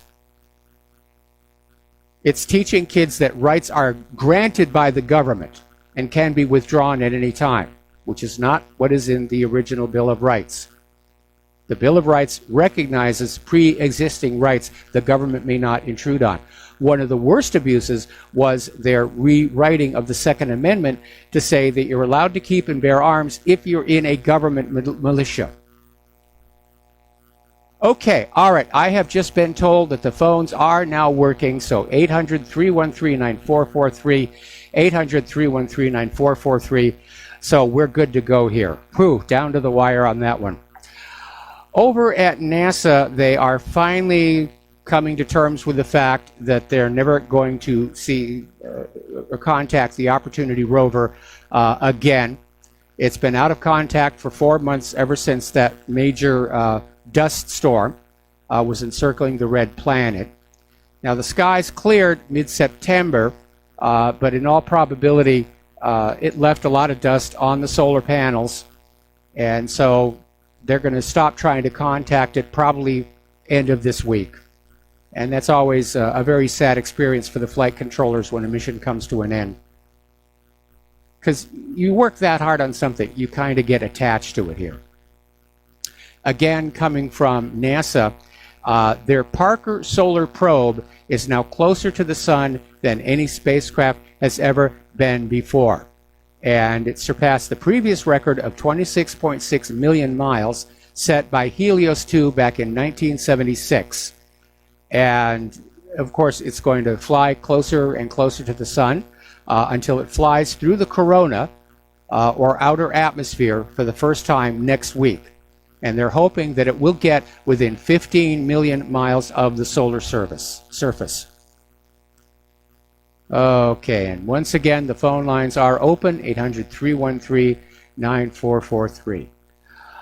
Over in Belgium, people are very upset because in the city of Bruges, there are organizers of this Christmas market, and they have decided to change their name to the Winter Market so as not to offend the Muslims. And apparently, instead of Christmas-themed lighting, the market will be lit up with winter lighting. That's, I think, going a little too far. That it's not an issue of tolerance, it's an issue of cultural surrender.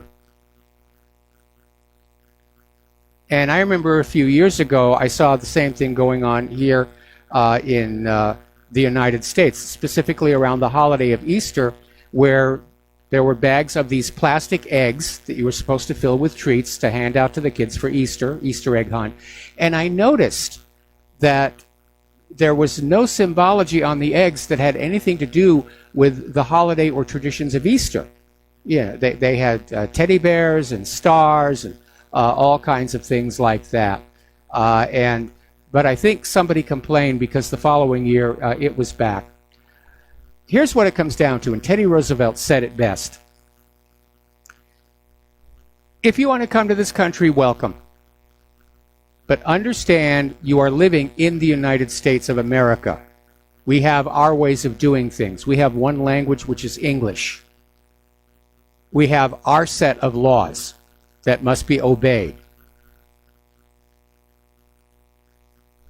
I'm paraphrasing loosely, but absolutely that was That's the way it's supposed to work. If you go to another country to live, you assimilate into that culture. In your private home, you can be your home country, you can speak your home language, but when you're outside in that society, the polite, respectful thing to do is to learn the language, learn the laws, and basically try and fit in. And this whole George Soros open borders agenda has stood that on its head, where we have people who are coming into countries, not their own, and then making demands that their religion be respected, that their language be used. And that is not entirely new either, because I remember when I lived back in Southern California, there was already a movement there to try and demand the city have bilingual Spanish signs all over the place. In fact, some were saying they should be Spanish anyway, because a lot of Mexicans still think California ought to be part of Mexico, forgetting that Sam Houston did get a signed document from General Santa Anna ceding all of those territories to the United States of America. All right, so let's see. Let's look through and see if we can find some other things to talk about here. And apparently Matt Drudge is on the warpath against Fox, saying it's a sham company. And little piece of advice here. What do you do when you're feeling overwhelmed by all the terrible things going on? And that's a question that Claire and I ask ourselves all the time. And we're seeing our culture, our society, being ripped to shreds before our eyes. There's so much hatred out there that's being encouraged. It's like violence and hatred is supposed to be the new societal norm. And I think most people really do want to just live peaceful lives. They want to be left alone. They don't want to intrude on other people. They're probably getting very, very tired of all the social justice warriors running around and saying, well, I'm offended by you doing that, so don't do that anymore. That's how they feel empowered. That's how they feel that they're in control. Okay, and let's see. Somebody just sent me a story about UNICEF. And apparently their yearly masquerade ball for Halloween was filled with all kinds of creepy symbolism here. The advertised goal, of course, is to raise money for children. But they were saying it looked a lot like Eyes Wide Shut. So, yeah, I'm looking at some of these photos here. There are Satan costumes and a lot of very sexy dressed ladies. And by the way, that's something else that's on all the ban lists. Oh, you can't have sexy girl costumes. I agree for the little kids, yeah, shouldn't. But for the older girls, let them dress up the way they want.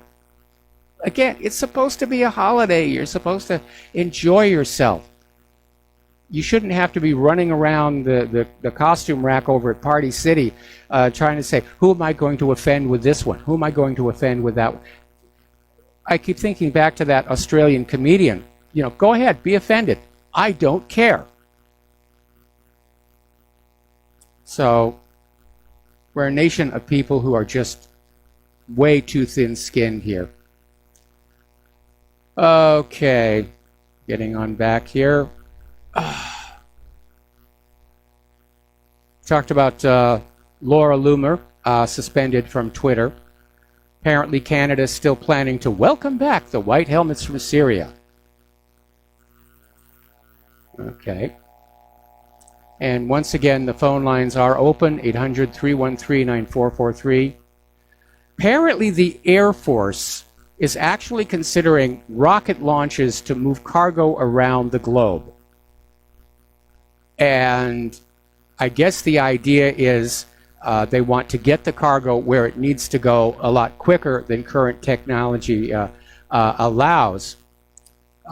But the United States already has this fleet of military cargo planes to project its influence and move stuff around the world. So now apparently the U.S. Air Force is considering this possibility. Rocket launches that blast cargo into space to land anywhere in the world within half an hour. And I can imagine that that will cost a great deal of money, but then it's not like they're spending their own money. But apparently last week at a military conference outside Dallas, Air Force officials confirmed the service has met with private space companies to discuss the possibility. Apparently they've already sat down with SpaceX to talk about that.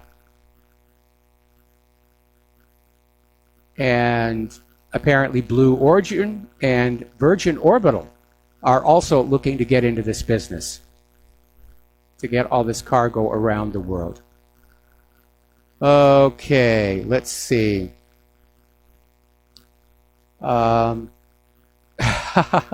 Somebody just sent me an email. Being offended thickens the skin, builds character, makes a man strong.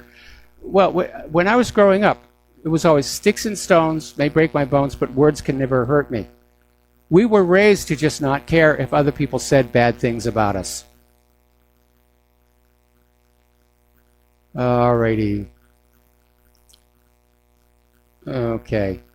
Somebody sent me the exact Roosevelt quote here. And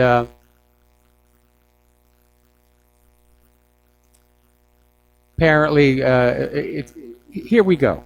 Here's the exact quote from Theodore Roosevelt.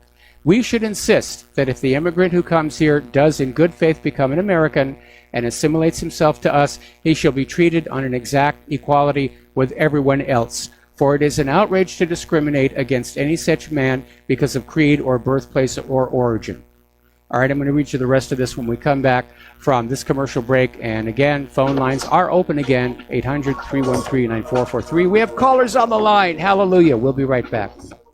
And aloha, America. Welcome back to our show here. And we're talking about Theodore Roosevelt. And apparently there are several versions of this quotation making the rounds on the net attached to graphics. But this apparently is the original letter that he wrote. And it is a little bit different from what we've been seeing online.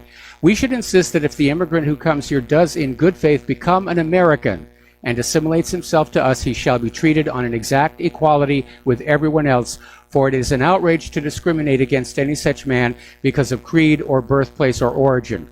But this is predicated upon the man's becoming in every fact an American and nothing but an American. If he tries to keep segregated with men of his own origin and separated from the rest of America, then he isn't doing his part as an American. There can be no divided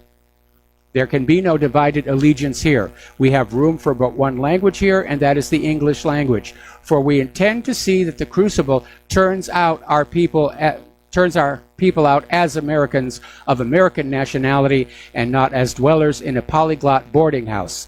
And we have room for but one sole loyalty, and that is loyalty to the American people. And that really does say it all.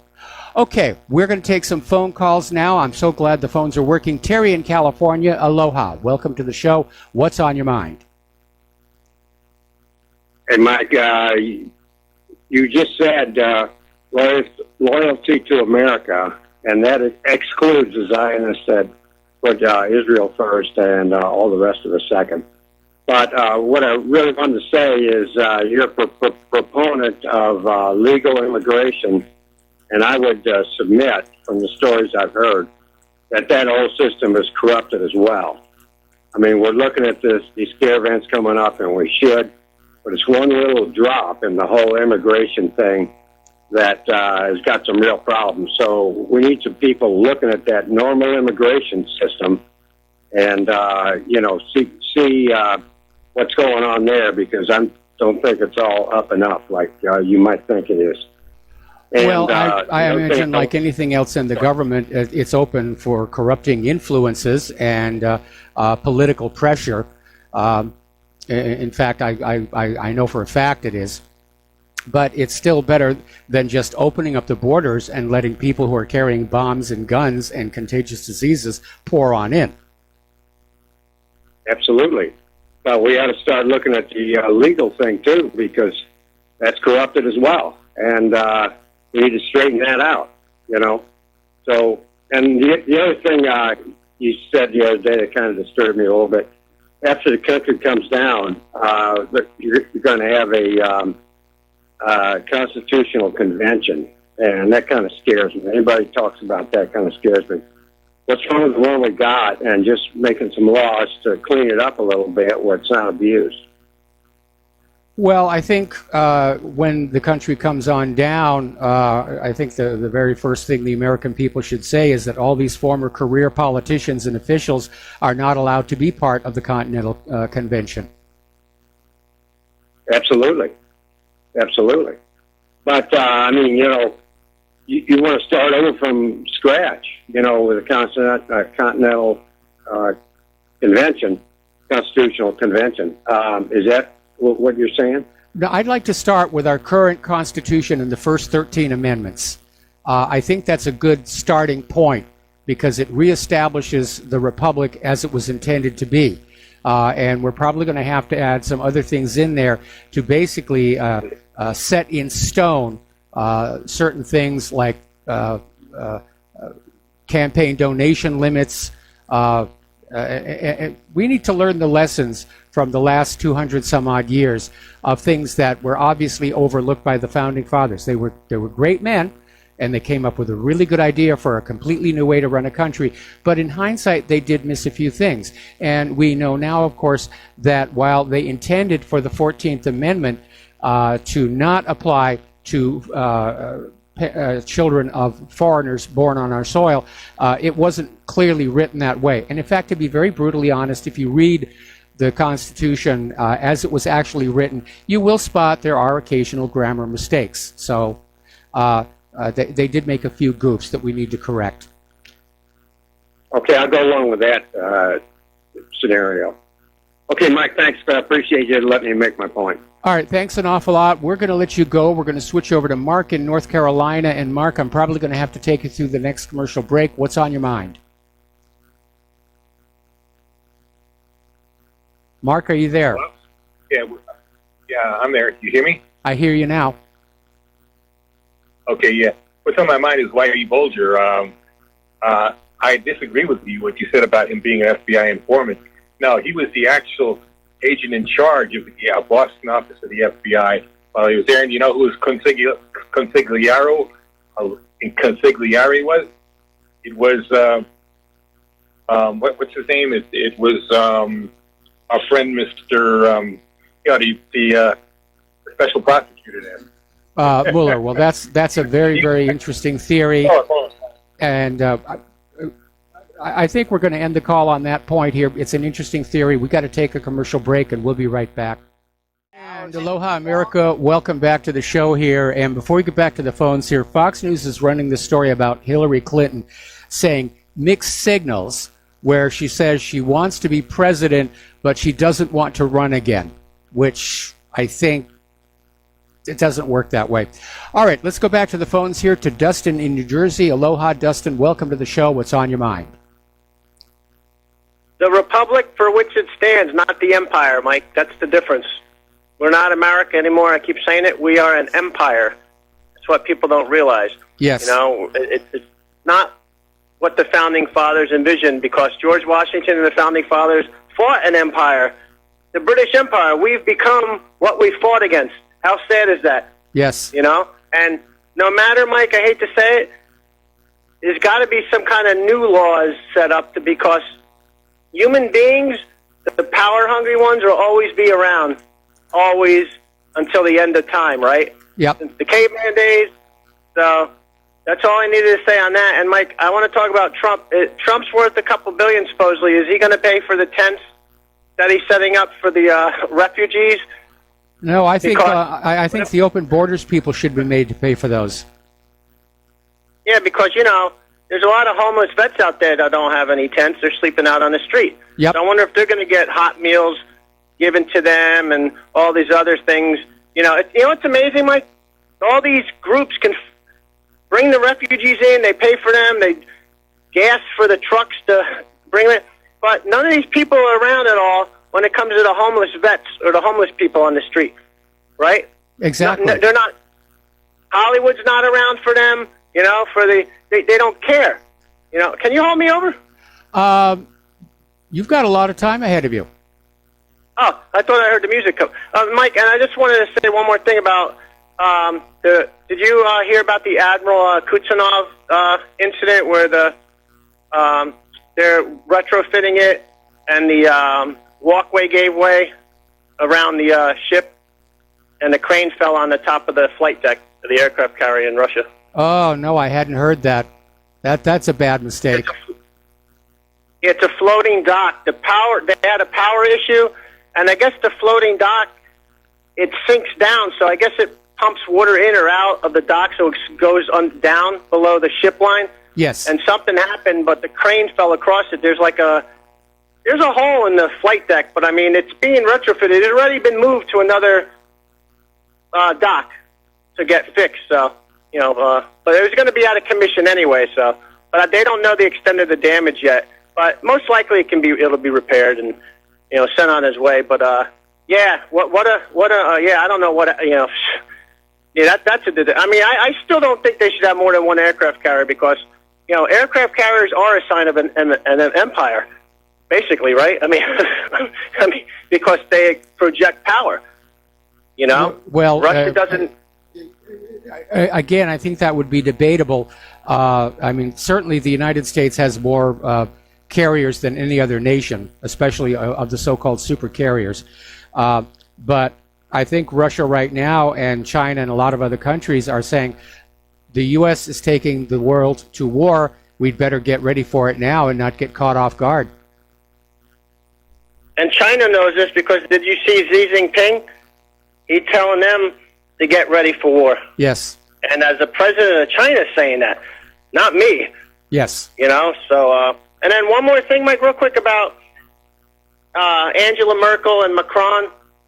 They basically being at that summit with Putin and Erdogan, they're basically saying they're off the regime change bandwagon. The only countries that are going to be on it still is Britain and the United States. And that's all I got to say, Mike. Have a good rest of the show. All right, thanks an awful lot. We're going to let you go here and switch over to Steve Elkins. Aloha, Steve. Welcome to the show. What's on your mind? Steve? There? Steve Elkins? I'm here. Okay, there you are. Yes, I'm here. I would like to see some government responsibility, fiscal responsibility, and the ending of this raising of the debt ceiling, which does not encourage fiscal responsibility. I am really getting tired of that. You can't do that. I can't do it.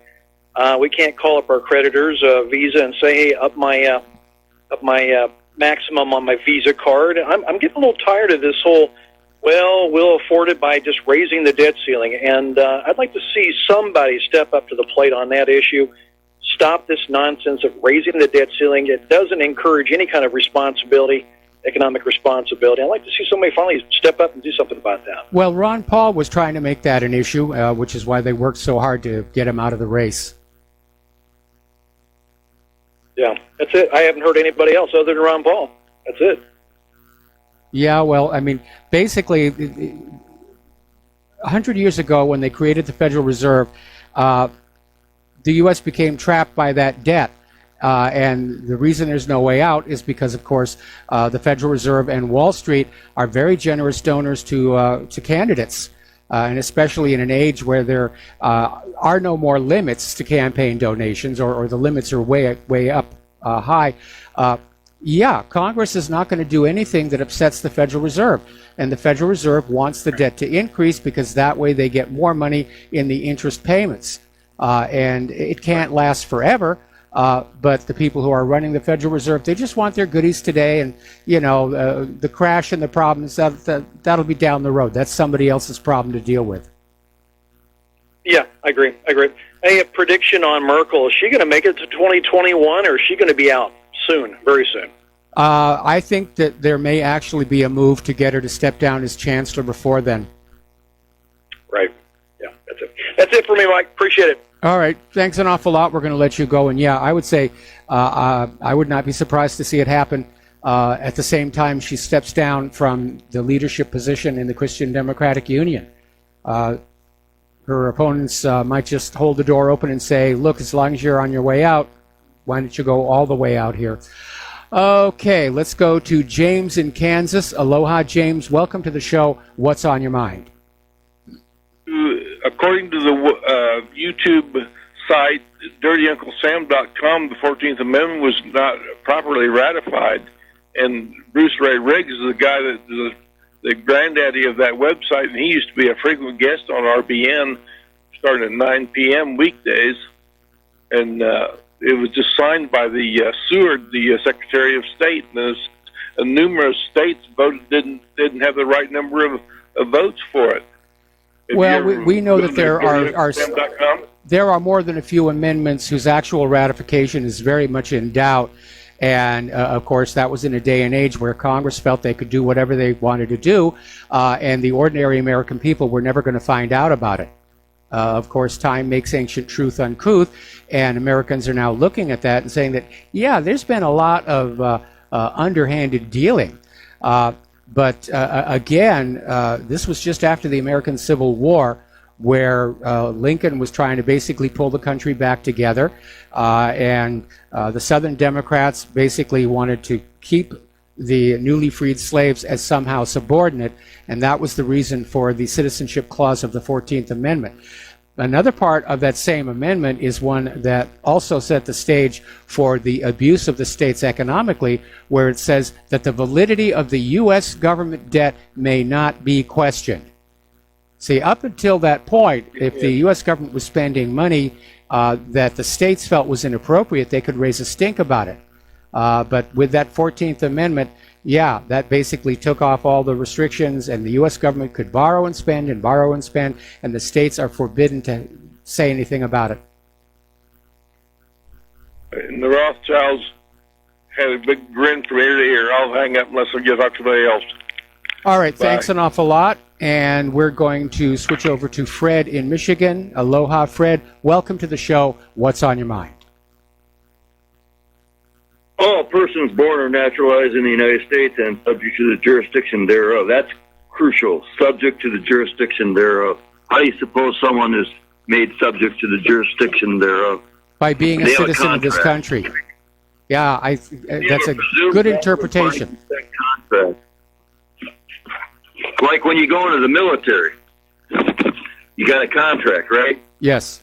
By the way, speaking of the military, and the previous caller, if he really wants to have an impact, get on to the city council meetings, county council meetings, and present the evidentiary proof, challenge these people. 1987 was the bicentennial of the constitutional ratification, right? Yes. September 1987. All the libraries had small handheld copies of what Witten Printers out of Phoenix produces, citizensrulebook.com. Yep, I have one right here. Mike, thank you. And, Citizens Rule Book, it's all about empowering the citizens grand jury endeavor. And, man, all you got to do is sign on jury duty. You don't have to expose your knowledge base. You just get on the jury and say, well, you know what? This doesn't compute to me, this so-called law.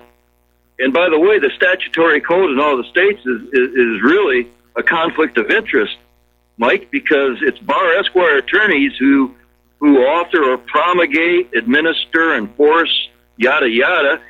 And they've even copyrighted. It's a total conflict of interest. No separation of power either, because all senators are Bar Esquire attorneys. And I suspect the vast majority of the reps are also Bar Esquire. Here in Michigan, in at least 2 districts, CIA operatives are U.S. representative candidates.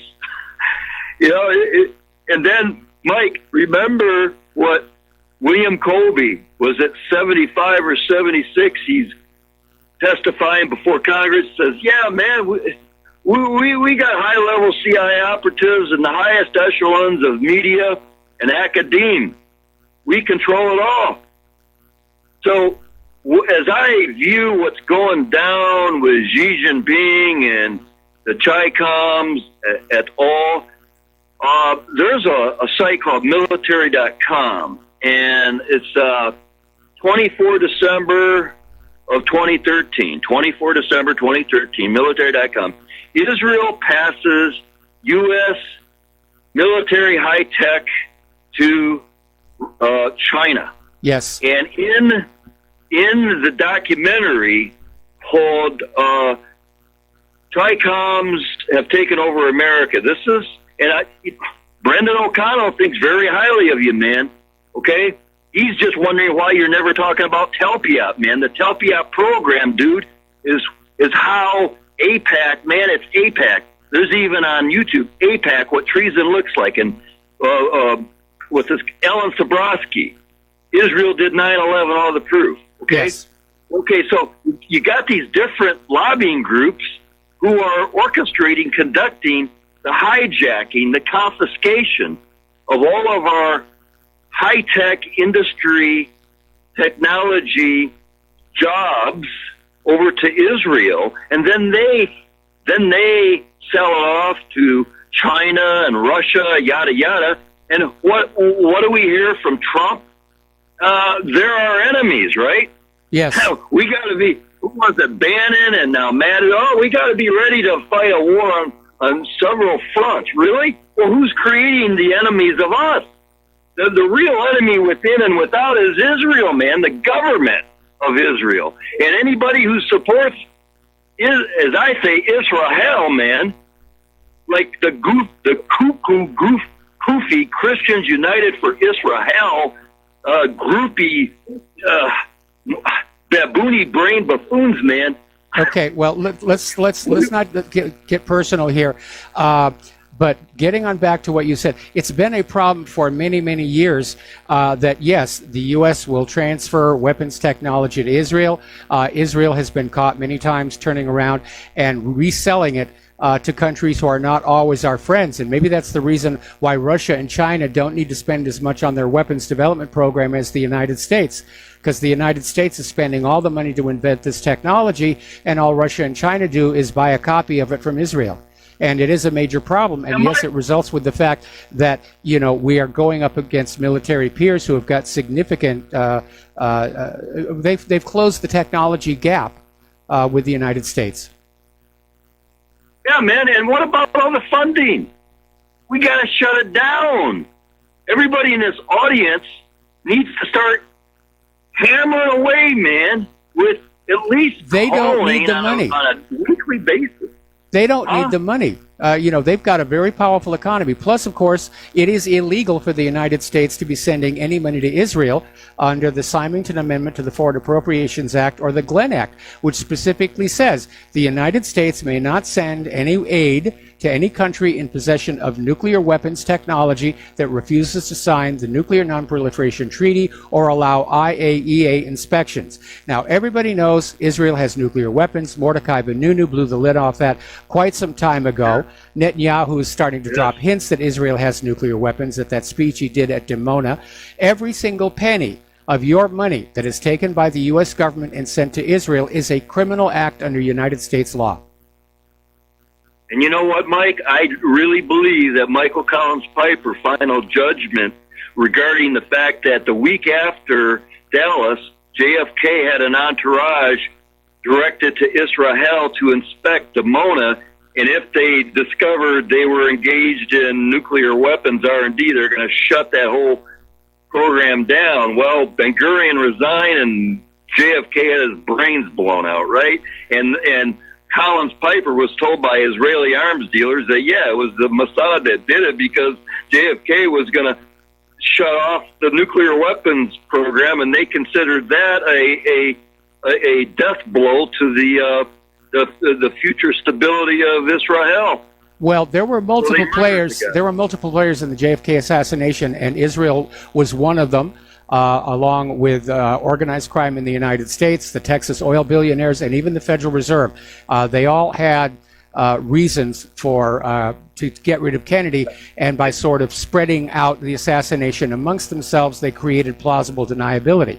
The reality Mike, is that there's never a single cause behind a war or assassination. Real quick, you've only got 15 seconds.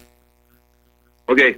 Colonel Dan Marvin, expendable elite. He was at a special warfare school at Fort Bragg the day after the Dallas murder. He overheard CIA instructors saying things went really well in Dallas yesterday, didn't they? Well, the CIA didn't like Kennedy either because he basically pulled the plug on the Bay of Pigs.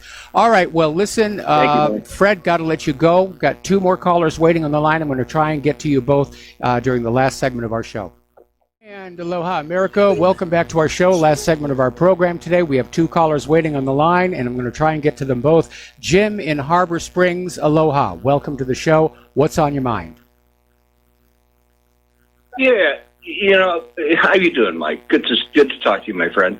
I guess I would like to say that I think our problem is that we're approaching this immigration thing maybe in the wrong way. No matter what we do, we always get beat up. So stop and think about immigrants coming from the Middle East, okay? Now, because they are not U.S. citizens, why don't we apply the same immigration laws that their country has, okay? For instance, if I was a Christian going over to a Muslim country and I bought a Bible in there, what would be the repercussions on me bringing a Bible in? I think it'd be pretty bad, right? It would be pretty bad here. I mean, the majority of our illegal immigration problem comes from the Mexico border, and, we should have the same immigration laws as Mexico does. You can't just step over the border and get free stuff. You step over the border without the permission of the Mexican government, you are going to jail. We have this as far as cheap labor, and I'm thinking, oh my God, we have an answer here. If we just adopt the Mexican laws, because I know, not with the, caravan coming in, the Mexican government just let them came in is helping them actually. But if we were to adopt the laws of an immigrant coming from Guatemala going into Mexico without a visa or something, they'd be in prison. So I think to cover ourselves, if our president said, well, you know what, we're adopting the same laws that Mexican uses because they do have a wall on their southern border, So I'm saying if we just adopt the same laws as Mexico has, how can they criticize that? And then also, you want cheap labor, anybody coming in illegally, well, put them in prison, but not just to watch TV and have free meals and stuff like that, but put them on the not the chain gang, but start rebuilding our infrastructure to use that cheap Mexican labor and illegal immigrants to rebuild our country. And I'll tell you what, if they have to work for free, just for room and board, they aren't going to come here. They aren't really. So, the thing is here, we actually already have immigration laws. It's called Title VIII. They're simply not being enforced. Yes, the Democratic Party has gone outlaw. Anyway, Jim, I'm going to let you go and try and fit in one more caller. Mark in Georgia, aloha. Welcome to the show. What's on your mind? Yeah, some of the time I'd like to talk about the illegitimacy of the so-called 14th Amendment, but right now Gap.com needs a bit more attention. They've been deplatformed with the utter duplicity that the synagogue shooter said things on Gab, and Twitter and Facebook. You don't see anybody criticizing Twitter or Facebook for allowing somebody to rant in a so-called anti-Semitic way. Sounds like you got to go, but you've heard of this, right? Yeah, well, we talked about Gab, and we've hopefully they're going to be back up by the end of the week. Anyway, listen, we are out of time. There's the music. Mark, thank you for the phone call. We're going to let you go. Stay tuned for John Stadmiller. I'm sure he's got lots of interesting things to share with you. Please take what you learn here, share it with everybody that you know. We all need to reach out to our conservative friends and make sure they are going to vote next week. This is the most important midterm election probably in all of U.S. history, and immigration is once again the central issue. And so please share all that stuff with your friends. Please donate to Republic Broadcasting. We'll be back tomorrow. Aloha, America.